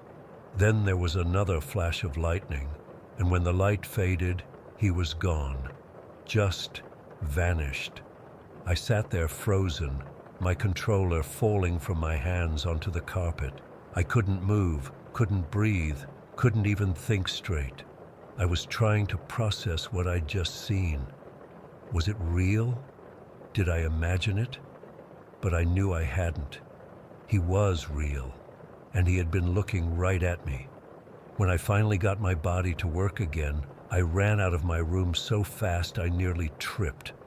I sprinted down the hallway to my parents' bedroom and burst through the door, not even bothering to knock. I was crying and hyperventilating by this point. "Mom! Dad! There's a man outside my window!" I remember screaming this over and over while shaking my dad's shoulder. They both woke up confused, my mom turning on the bedside lamp while my dad sat up, looking disoriented. "Parker, what are you talking about?" My dad's voice was groggy with sleep. "What time is it?" "There's someone outside. I saw him. He was looking in my window." I was pulling on his arm now, trying to get him to move faster. My dad got up, suddenly more alert. "Stay here with your mother," he said firmly, grabbing the baseball bat he kept leaning against the wall. My mom pulled me onto the bed with her, wrapping her arms around me while I sobbed into her pajama shirt. I could hear my dad walking through the house, checking doors and windows. Then I heard the security system beep as he disarmed it to open the back door. "John, don't go out there," my mom called out, her voice shaking. "I'm just going to look around," he called back. "Call the police." I remember sitting there with my mom while she called 911, both of us jumping at every sound. My sister had woken up by this point and came into the room asking what was going on. When my mom told her, she looked scared too and sat down with us.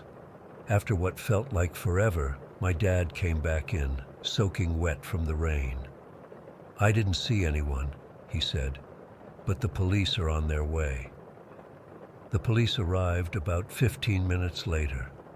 2 officers, both looking serious as they listened to what I had to say. I remember feeling embarrassed, trying to explain what I'd seen, worried they wouldn't believe me. "And you're sure it was a person?" one of the officers asked, jotting down notes. "Not just a shadow or reflection?" "I'm sure," I insisted. "He was looking right at me." They went outside with flashlights, checking around the entire property. One officer noticed some mud on our back porch, but said it could have been from any of us. They found nothing else. No footprints they could make out in the wet ground. No signs of someone trying to break in. Nothing. "Sometimes the storm and darkness can play tricks on your eyes," the older officer told me, trying to be kind. "But you did the right thing getting your parents and calling us." They suggested my dad check all the locks, consider getting motion sensor lights installed, and call them if anything else happened. Then they left, and I could tell everyone was wondering if I'd just imagined the whole thing. But I hadn't. I know what I saw. My dad made me sleep in their room that night, on a blow-up mattress on the floor. I didn't close my eyes once until the sun came up. All I could think about was that man's face, those eyes, and how he just disappeared. For weeks afterward, I kept my curtains closed tight. I refused to go into the backyard alone. My parents tried to convince me it was probably just someone taking a shortcut through our yard, maybe a teenager or something. But that didn't explain why he was standing there, staring at me, or how he vanished so quickly. They eventually put up security cameras and motion lights, which made me feel a little better. But I still had nightmares almost every night. In them, I'd wake up and he'd be standing inside my room, still soaking wet, still staring. We never saw him again, never had any other incidents. But sometimes when it storms at night, I still get that feeling, like someone's watching me. And sometimes, out of the corner of my eye, I think I catch a glimpse of something moving outside my window. It's been 9 years now, and I've mostly convinced myself it was just my imagination running wild that night. The rational part of my brain says it was probably a combination of the storm, being overtired, and maybe someone actually cutting through our yard. But another part of me, the part that remembers those eyes and how they looked at me, knows better. That man was real, and for whatever reason, he was there that night, watching me. And sometimes I wonder, if I hadn't seen him, if I hadn't alerted my parents, what might have happened? Would he have tried to get in? Was he planning something worse? I'll never know. And maybe that's the scariest part of all. Story 15. I've been debating whether to share this for months now. I don't know if writing about it will make things better or worse, but I'm desperate for anyone who might have experienced something similar or knows what I'm dealing with. This all started about 4 months ago when my mom had a stroke. It wasn't severe, thank God, but enough to scare the hell out of all of us. I live in Flagstaff now, but my parents still live in Dry Creek, this tiny community outside Sedona where I grew up. It's beautiful country, red rocks, juniper trees, and that crisp desert air that smells like nothing else on earth. After Mom was released from the hospital, I took 2 weeks off work to help out. Dad was struggling with everything, the cooking, the bills, the medications. He's not good with change, never has been. By the 3rd day of my visit, Mom was doing better, sitting up in bed and talking, even if her words sometimes came out jumbled. That afternoon, Dad suggested I take a break. "You should get some fresh air," he said while we were having coffee on the porch. "Maybe go for a hike. Weather's perfect." I hadn't been hiking in forever, and it did sound good. Dad mentioned Sycamore Canyon, which had been one of my favorite spots growing up. "Just don't go past the old cattle gate," he added, almost as an afterthought. I remember laughing. "What cattle gate? I don't remember any gate out there." Dad got this weird look on his face, and his voice got quiet. "They put it up about 7 years ago. Just don't cross it, okay? Area's unstable." Then he changed the subject, asking if I wanted another cup of coffee. I should have listened to him. I wish to God I had. I drove out to the canyon around 4 that afternoon. It was mid-October, so the sun would be setting around 6:30. Plenty of time for a good hike, I figured. The trail was exactly how I remembered it, winding through scrubby juniper and pinyon pines with those incredible red rock formations all around. The light in Arizona is different, somehow more intense, making everything look sharper, more vivid. After hiking for maybe 45 minutes, I came to the gate Dad mentioned. It was just a simple metal cattle gate with a chain looped around it and a sign that read, "Trail closed, no public access." But it wasn't padlocked or anything, just a loose chain keeping it shut. I stood there for a minute, staring at it. The sun was getting lower, casting long shadows across the trail. I should have turned back, but I kept thinking about how this had been my favorite hike as a teenager, and the best views were just a little further ahead. So I opened the gate. I remember the creak of the metal hinges, a sound that seems significant now. I closed it behind me and continued on. The trail beyond the gate was overgrown but still visible. I hiked for another 20 minutes before noticing something odd. There was a sound of running water nearby. That didn't make sense. Sycamore Creek only runs during the spring melt or after heavy rains, and it had been dry for weeks. I veered off the trail toward the sound and pushed through some brush. Sure enough, there was a creek, about 6 feet across, with clear water flowing steadily. I'd hiked this canyon dozens of times growing up and never seen water in this spot, even after the heaviest monsoon rains. That's when I noticed the footprints in the mud along the bank. They weren't animal tracks, and they weren't normal human footprints either. They were approximately the size of my boot, but wrong somehow. The proportions were off. The toe impressions were too long, and there was something strange about the heel, like it had pressed deeper into the mud than it should have. I remember feeling a chill despite the warmth of the late afternoon. The sun was getting lower now, turning the red rocks to deep crimson. I should head back, I thought. But first I wanted to see what was on the other side of this creek that shouldn't exist. I found a spot where some rocks formed a natural crossing and carefully made my way across. On the other side, the footprints continued, heading toward a cluster of junipers about 50 yards away.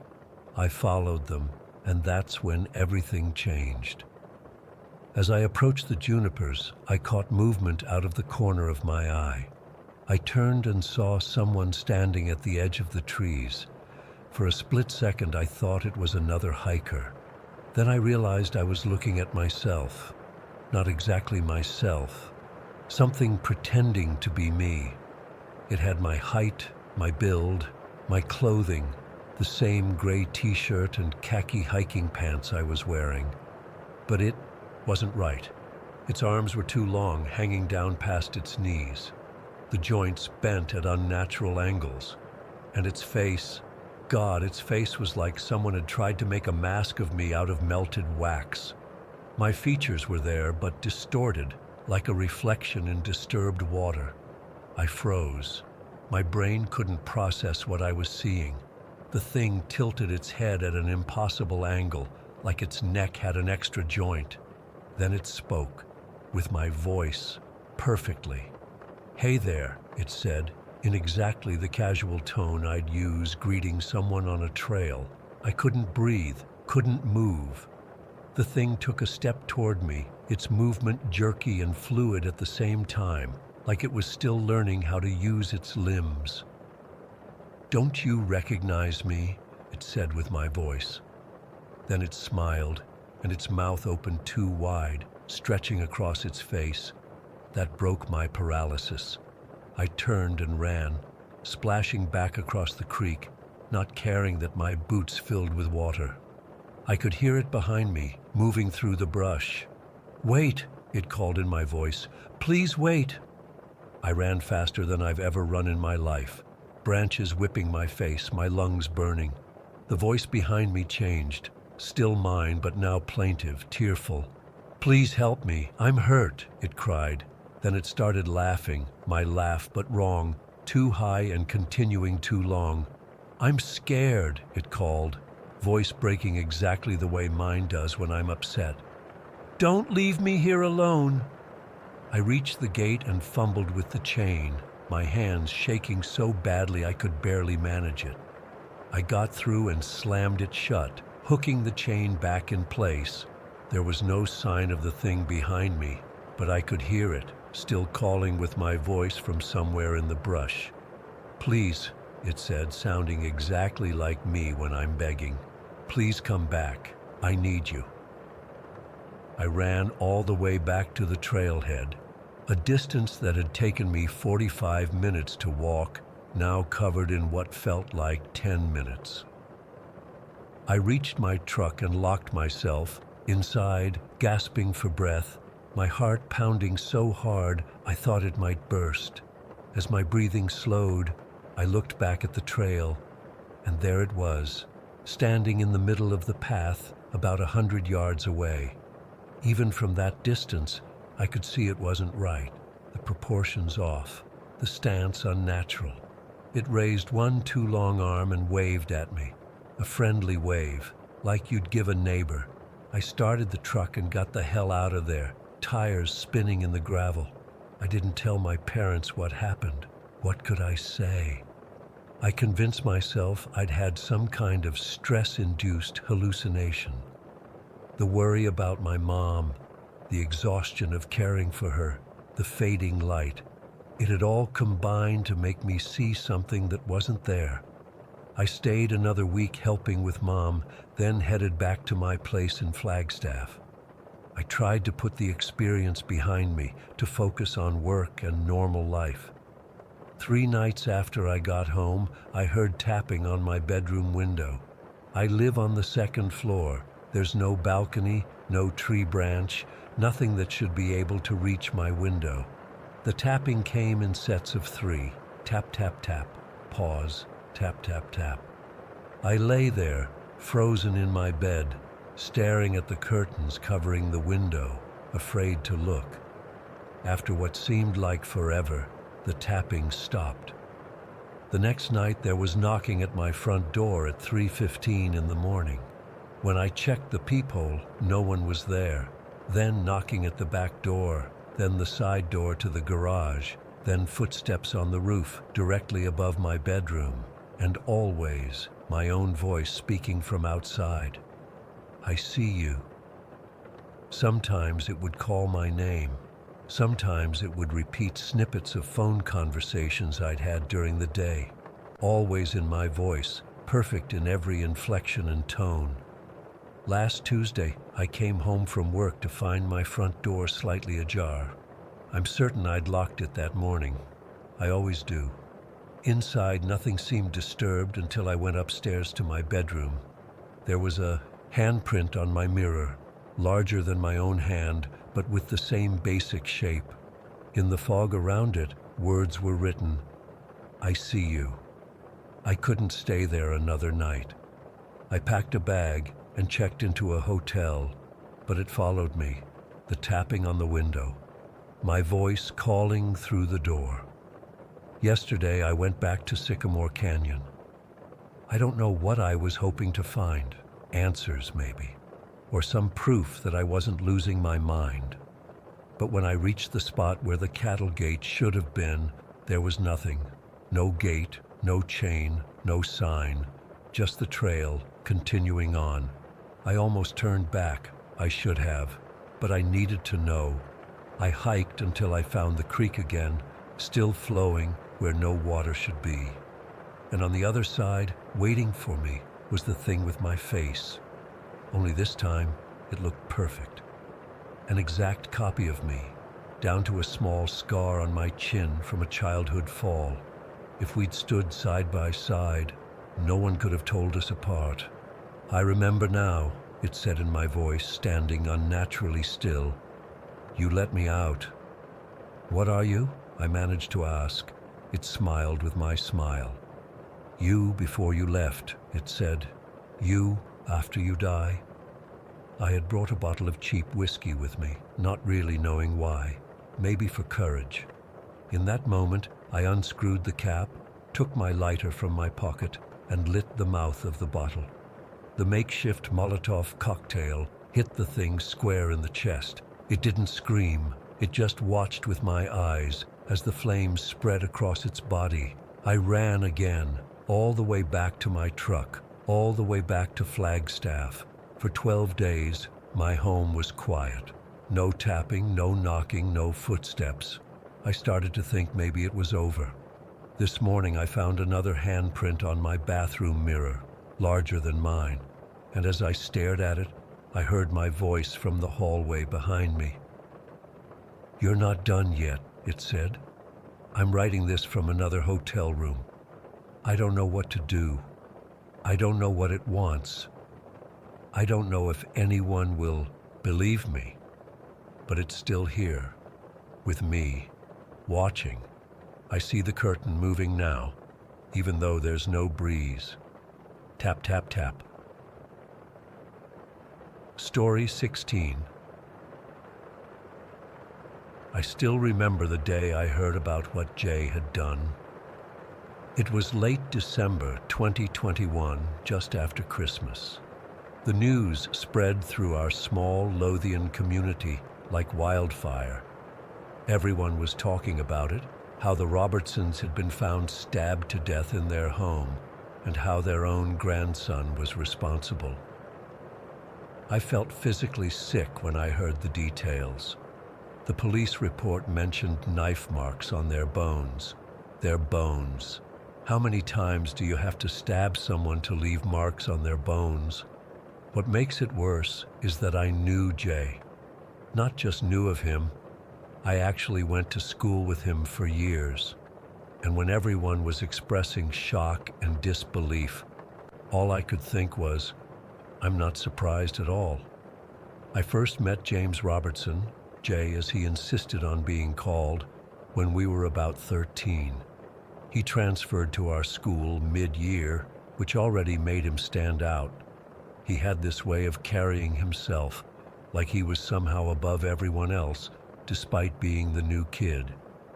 At first, some people were drawn to him because he had this mysterious vibe, dressed all in black, with band shirts of groups nobody else had heard of. I remember our first real interaction. We had been assigned as lab partners in science class, and I was trying to be friendly. When I asked where he'd moved from, he looked at me like I was something stuck to the bottom of his shoe and said he didn't do small talk with sheep. Just like that, called me a sheep for trying to be nice. I remember feeling so embarrassed, like I'd somehow done something wrong by trying to be friendly. The thing about Jay that I don't think the newspapers captured was how calculating he was, even as a teenager. He wasn't just a troubled kid lashing out randomly. Everything he did seemed to have a purpose behind it, especially if that purpose was manipulating people or situations to his advantage. There was this incident when we were 15 that I keep thinking about now. Our music teacher, Ms. Campbell, had given Jay detention for continuously disrupting class. She drove this old blue Volkswagen that she was really proud of. The day after the detention, someone had thrown a rock through her windshield. The school launched this big investigation, and everyone knew it was Jay. He'd been seen hanging around the car park after school. But when he was called in, he broke down crying. I mean full-on sobbing, saying how a group of boys from the year above had cornered him and forced him to throw the rock because they hated Ms. Campbell. He named names, kids who had absolutely nothing to do with it. He even had this little scratch on his cheek that he claimed they'd given him when he tried to refuse. Those boys nearly got expelled. One of them was my friend's brother, and he had a university application pending. The whole thing almost ruined his future. It was only when another teacher mentioned seeing Jay alone in the car park that his story started to fall apart. But even then, he never really faced consequences. The school ended up calling it inconclusive, and everyone just moved on. That was Jay's superpower. He could lie so convincingly that even when you knew he was lying, you started to doubt yourself. He tried to join our group for a while. We were the alternative kids, I guess. Goths, emos, whatever you want to call it. But even among us outcasts, he didn't fit. It wasn't because of how he dressed or the music he liked. It was his attitude. He treated people like they were disposable. He'd use people to get what he wanted, homework answers, cigarettes, alcohol, and then discard them. There was this girl, Ellie, who had a massive crush on him. Jay led her on for weeks, getting her to buy him stuff and do his assignments. Then at a party, I overheard him telling someone else she was pathetically easy to manipulate and too ugly to be seen with. Ellie was standing right around the corner. I'll never forget the look on her face. By the time we finished school, most people avoided Jay. He had this reputation for being unpredictable and mean-spirited. I lost track of him after graduation, but occasionally heard things through mutual acquaintances. He'd dropped out of university after one semester. He'd been fired from a few jobs. His parents had kicked him out. That last bit was what led him to his grandparents' house. The Robertsons had always been well-liked in the community. They ran the local bakery for decades before retiring. Everyone described them as kind, generous people who would do anything for their family, including apparently taking in their troubled grandson when no one else would have him. I ran into Mr. Robertson about 2 months before the murders. I was picking up some bread, and he mentioned that Jay was living with them now, trying to help the lad find his feet. He said with such hope in his voice, "Everyone deserves a second chance." I smiled and agreed, but inside I was thinking about all the second, third, and fourth chances Jay had already burned through. When the news broke about the murders, the community was in shock. It happened on Boxing Day. The Robertsons had invited family over for Christmas, but according to what I heard, Most people left on Christmas evening. Jay stayed. The police report said they were killed sometime in the early hours of Boxing Day. The details that eventually came out were horrific. Apparently, there had been an argument about a Christmas hamper containing alcohol. Jay wanted it. His grandparents refused. So he took a knife from their kitchen and stabbed them, repeatedly, with such force that he left marks on their bones. I keep coming back to that detail because it speaks to such rage, such complete lack of humanity. What makes me angriest is what happened after. His lawyers argued that he had schizophrenia, that he wasn't fit to stand trial. And it worked. Instead of prison, he was sent to a mental health facility. The same Jay who had manipulated teachers, peers, and parents his entire life had now manipulated the justice system. I remember sitting in a pub about a week after the sentencing, and one of our old classmates, Daniel, was there. He'd had more run-ins with Jay than most of us. "You know what's messed up?" Daniel said, nursing his pint. "I bet he planned this from the beginning. Get sent to a secure hospital instead of prison. He's probably already figuring out how to convince the doctors he's cured so they'll release him early." And the terrible thing is, I think Daniel's right.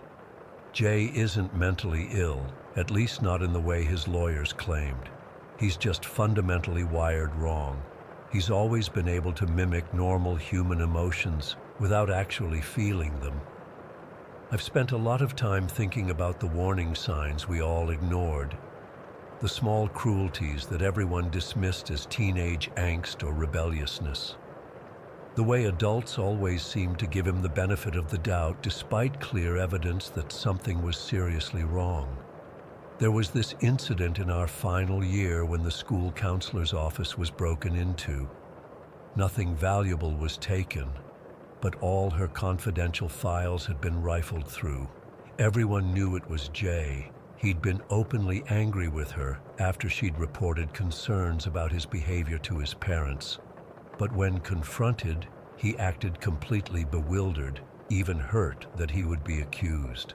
The thing is, Jay enjoyed the power that came from making others uncomfortable. He once told a girl in our class, completely unprompted, that he knew where she lived and had watched her through her bedroom window. When she became upset, he laughed and said he was just joking. But the next day, he described her bedroom in detail. The school called it inappropriate behavior. I call it practicing for something worse. The most frustrating part is that the signs were there for anyone willing to see them. Jay wasn't just a troubled teen. He was dangerous. But every time he crossed a line, adults found a way to excuse it or minimize it. Boys will be boys. He's going through a phase. He comes from a difficult home situation. Well, now 2 people are dead in the most brutal way imaginable, and the person responsible is sitting in a comfortable facility instead of a prison cell, probably already planning his next move. I keep wondering if anyone could have prevented this, if his parents had gotten him proper help instead of just passing him from one relative to another.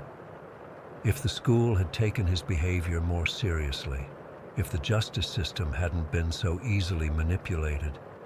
But mostly, I wonder about his grandparents. Did they know what they were bringing into their home? Did they see glimpses of the real Jay?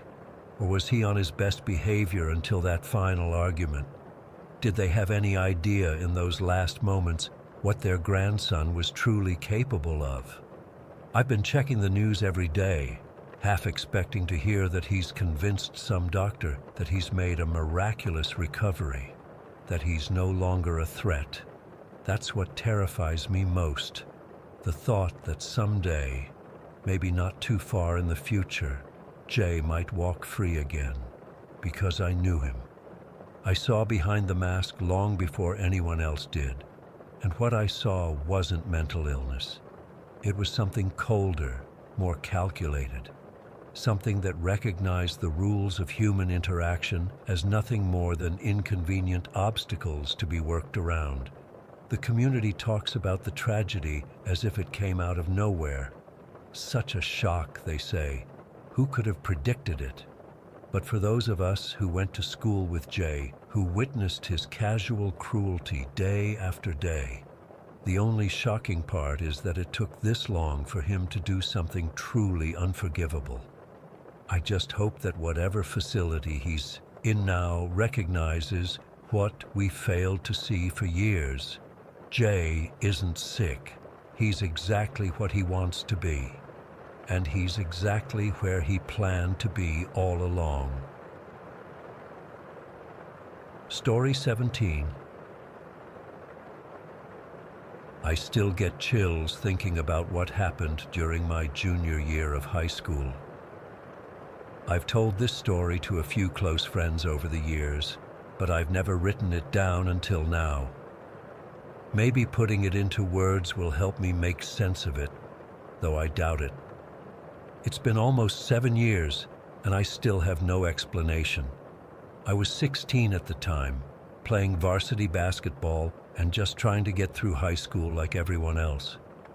It was a Tuesday in October, right in the middle of first semester. The weather had just started getting colder, and I remember wearing a hoodie to school that day. PE was my third period class with Coach Reeves. He was this stocky, middle-aged guy who'd been teaching forever and basically just rolled out the balls and let us play. That day we were playing dodgeball, pretty standard stuff. We'd been going at it for about 20 minutes when one of the balls got thrown too hard and rolled all the way to the back of the gym, past the bleachers and toward this storage closet we had back there. Coach Reeves pointed at me. "Tyler, go grab that ball, would you?" I jogged to the back of the gym where the ball had disappeared. Our gym was pretty old, built in the 80s with that typical school smell of floor polish and sweat. The storage closet was tucked behind the bleachers, this narrow doorway that led to a big room where they kept all the sports equipment. The door was slightly ajar, which was weird because Coach was usually strict about keeping it locked. I remember hesitating for a second before pushing it open. The lights were off, and it took my eyes a moment to adjust to the darkness. I could make out the shapes of the equipment, the volleyball nets hanging on hooks, stacks of gym mats, bins of basketballs and footballs, and these huge rolling carts of equipment. "Hello?" I called out, not really expecting an answer. I figured maybe the janitor had been in there earlier or something.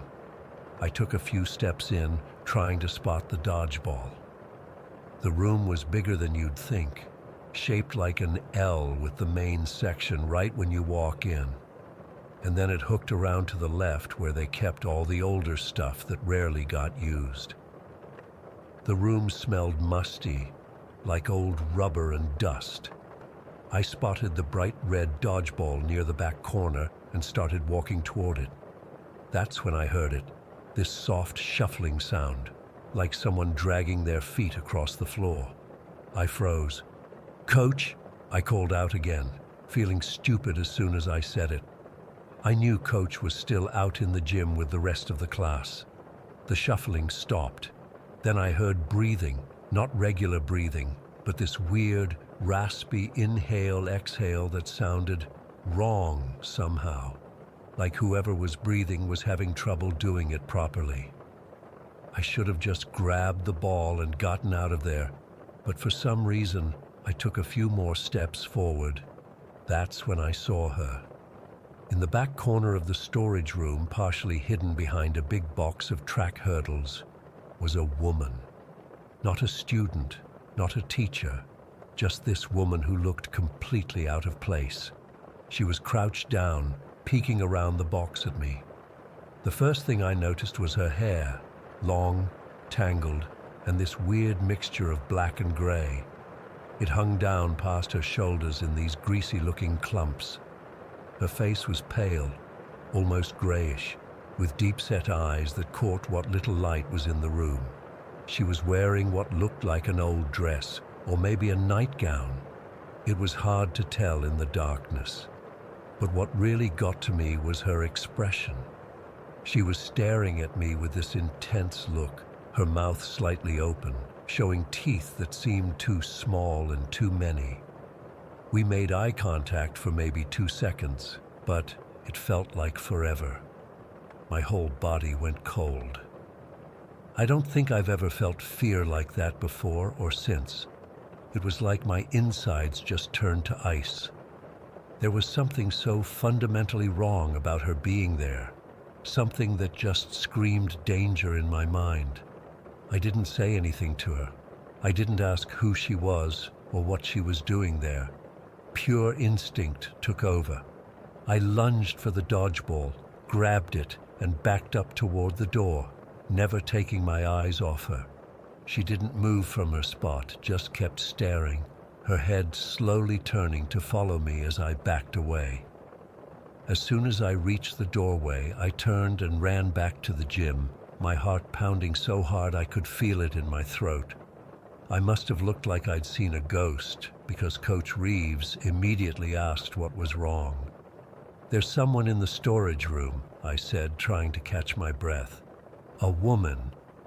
Coach looked confused. "What woman? What are you talking about?" I tried to explain, but I was so freaked out it probably came out all jumbled. Some of the other guys were looking at me now, and I could tell they thought I was messing around. "I swear, there's some lady hiding back there," I insisted. "She's just crouching behind the equipment." Coach Reeves frowned. "Stay here," he said, and started walking toward the storage room. My friend Tom came over while the game paused. "What happened?" he asked. I told him what I'd seen, keeping my voice low so the others wouldn't hear. Tom and I had been friends since elementary school, and he knew I wasn't the type to make stuff up for attention. "That's messed up," Tom said. "Some homeless person probably got in somehow." That made sense, and I started to calm down a little. It was just some homeless woman who'd found her way into the school and was hiding out. Still creepy, but at least explainable. Coach came back a few minutes later, looking annoyed. "There's nobody in there, Tyler." "What? That's impossible. I just saw her like 2 minutes ago." "Well, she's not there now," Coach said, "and I checked the whole room." I must have looked really confused because Coach's expression softened a bit. "Look, maybe you saw a shadow or something. That room's pretty dark." "It wasn't a shadow," I said. "I saw a person." Coach shrugged. "Well, whoever it was, they're gone now. Let's get back to the game." But I couldn't focus on dodgeball anymore. How could she be gone? There was only one door to that storage room, and it led right into the gym. We would have seen her if she'd come out. When class was almost over and everyone was changing, I pulled Tom aside. "I need to check that room again."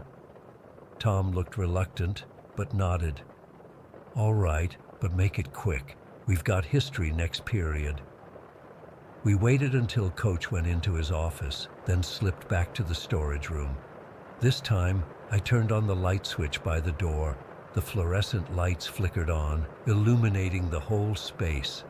It looked different in the light, less scary, more ordinary, just a cluttered storage room with gym equipment. "She was over there," I said, pointing to the back corner where the box of hurdles sat. Tom and I walked over, checking behind the box and around all the other equipment nearby. Nothing. "Are you sure this is where you saw her?" Tom asked. "Positive," I said. "She was right here looking around this box." Tom frowned and started examining the walls nearby. "Is there another door or something? A way out?" We checked the entire back section of the L-shaped room. There were no other doors, no windows, not even a vent big enough for a person to crawl through. Just solid cinder block walls painted that ugly institutional beige. "Maybe Coach scared her off when he came in earlier," Tom suggested. "But where did she go?" I asked. "We would have seen her leave through the main door." Tom didn't have an answer for that. We both stood there in silence for a minute, staring at the spot where I'd seen the woman. "We should go," Tom finally said, glancing at his watch. "Bell's gonna ring soon." As we turned to leave, something caught my eye. On the floor, near where the woman had been crouching, was a single long gray-black hair. I picked it up and showed it to Tom. "See, someone was here?" Tom looked at the hair, his expression uncertain. "Could be from anyone. Janitor, female coach, whatever." He had a point, but I knew it was hers. I could just feel it. I dropped the hair, suddenly not wanting to touch it anymore. For the rest of the day, I couldn't stop thinking about what had happened. During history class, lunch, and even basketball practice after school, my mind kept replaying those few seconds in the dark storage room. The woman's face, her strange breathing, the way she stared at me. It didn't make sense. After practice, I went back to the gym, determined to check the storage room one more time. The gym was empty now, with just the evening janitor mopping the floor. "Hey," I called out to him. "Has anyone else been in the storage room today? Like, a woman maybe?" The janitor, Mr. Diaz, looked up from his mop. "No one's supposed to be in there except staff." "Why?" I hesitated, then decided to just ask directly. "Do you know if there's any other way in or out of that room besides the main door?" Mr. Diaz shook his head. "Nope, just the one door. Used to be another one on the back wall, but they sealed it up when they renovated in '98. They sealed up a door? Why?" He shrugged. "Building code stuff, I think. That door used to lead to a hallway that got demolished. Now it's just wall." I asked if I could take a quick look in the storage room, and he said it was fine as long as I didn't mess anything up. I went in, turned on the lights, and walked straight to the back corner. This time, I examined the wall more carefully, running my hand along it where Mr. Diaz had said the old door used to be. The wall looked just like all the others. Solid cinder block with paint over it. No cracks, no hidden panels, nothing to suggest there had ever been a door there. I stayed in that room for maybe 20 minutes, looking in every corner, behind every piece of equipment, trying to figure out where the woman could have gone.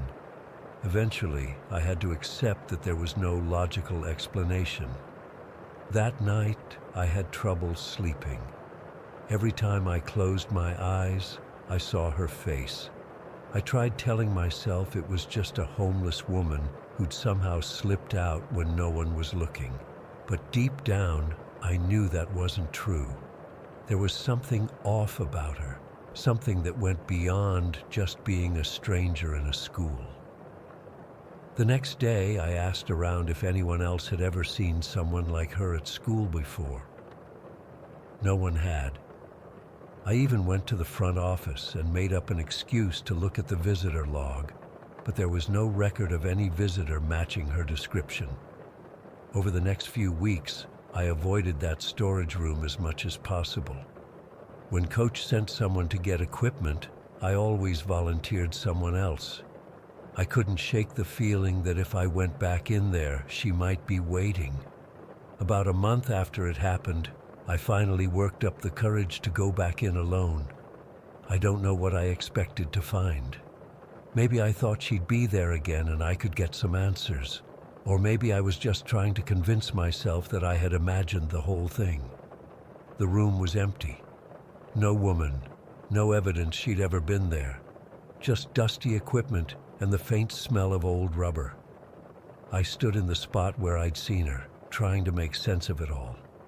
That's when I noticed something on the wall. A small rectangular outline, barely visible under the paint. It was where the old door had been, the one Mr. Diaz had mentioned. Looking closer, I could see that they hadn't removed the door frame, just filled it in with cinder blocks and painted over the whole thing. I've never been able to explain what happened that day, who she was, how she disappeared, why she was there. In the first place, I still don't have answers to any of these questions. Sometimes I wonder if I really did see her, or if my mind was playing tricks on me. But then I remember her face, those eyes, that breathing, and I know what I saw was real. To this day, I still get uncomfortable in storage rooms or dark spaces. And sometimes, when I'm alone and it's quiet, I swear I can hear that raspy breathing again, like she's just around the corner, hiding, watching, waiting. Story 18. I still get sick thinking about what happened in Coldwater Basin. It's been 5 years, and I can't shake it. I've hiked solo all over the West for almost 15 years, but nothing prepared me for what I experienced there in May 2018. I first heard about Coldwater Basin from Len, a retired Forest Service worker I got friendly with at a diner in Eastern Oregon. We'd chat whenever I passed through, and he'd point out good spots on my maps. This one time, I mentioned wanting somewhere really remote, and he got this weird look on his face. "You might try Coldwater Basin," he said, then traced a route on my map to an unmarked area. "Road's a mess, though. No one goes out there anymore." When I asked why, he just shrugged. "Locals say the wind's wrong there." He wouldn't elaborate, just changed the subject. That should have been my first warning. I drove out there on a Tuesday morning. The access road deteriorated with every mile, from pavement to gravel, then to rutted dirt, and finally to what was barely a trail.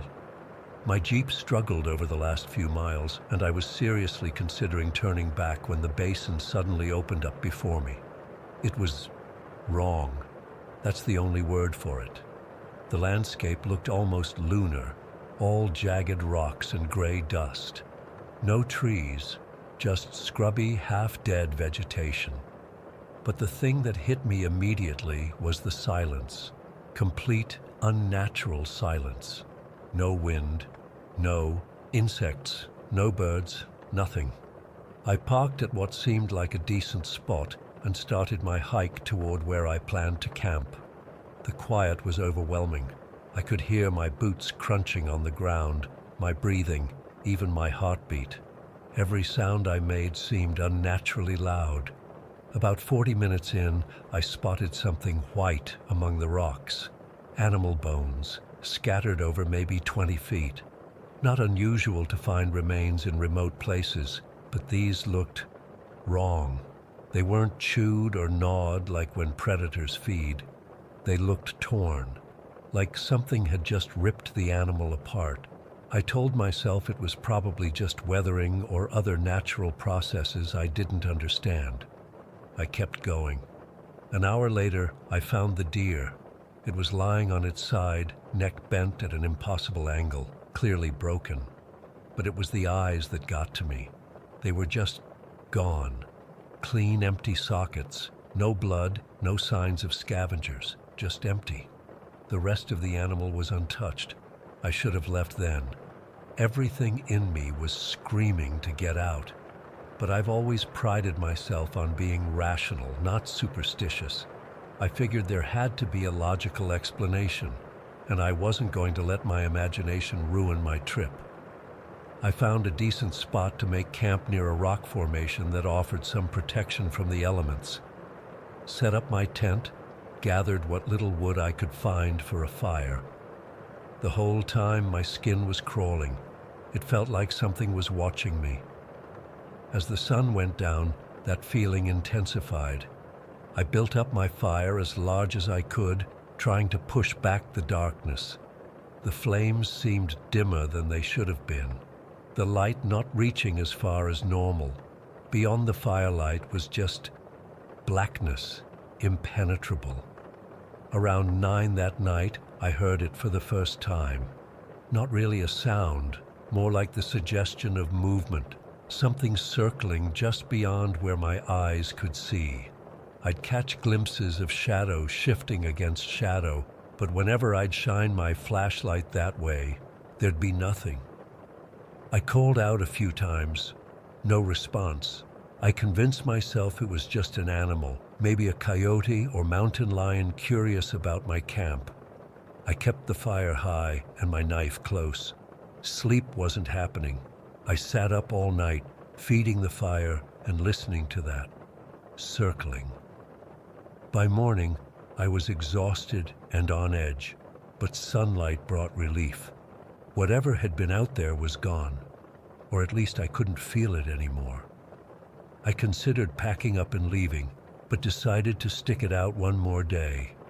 I told myself I was being ridiculous, letting the isolation get to me. I'd come all this way. I wasn't going to run off because of some weird animal bones and my overactive imagination.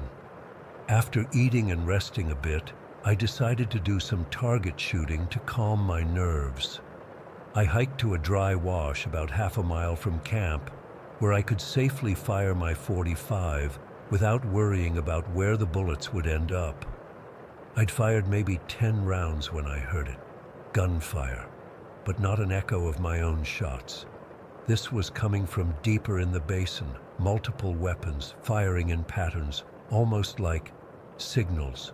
3 rapid shots, pause, 2 shots, pause, 3 again, over and over. I immediately stopped shooting and just listened. The gunfire continued for maybe 2 minutes, then stopped abruptly. I packed up my gear and hustled back to camp, constantly looking over my shoulder.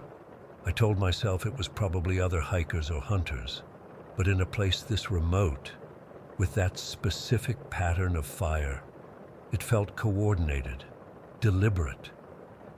Back at camp, I spent the rest of the day close to my tent, constantly scanning the horizon. I saw nothing, no movement, no dust from vehicles, nothing to indicate anyone else was out there. But that feeling of being watched returned, stronger than before.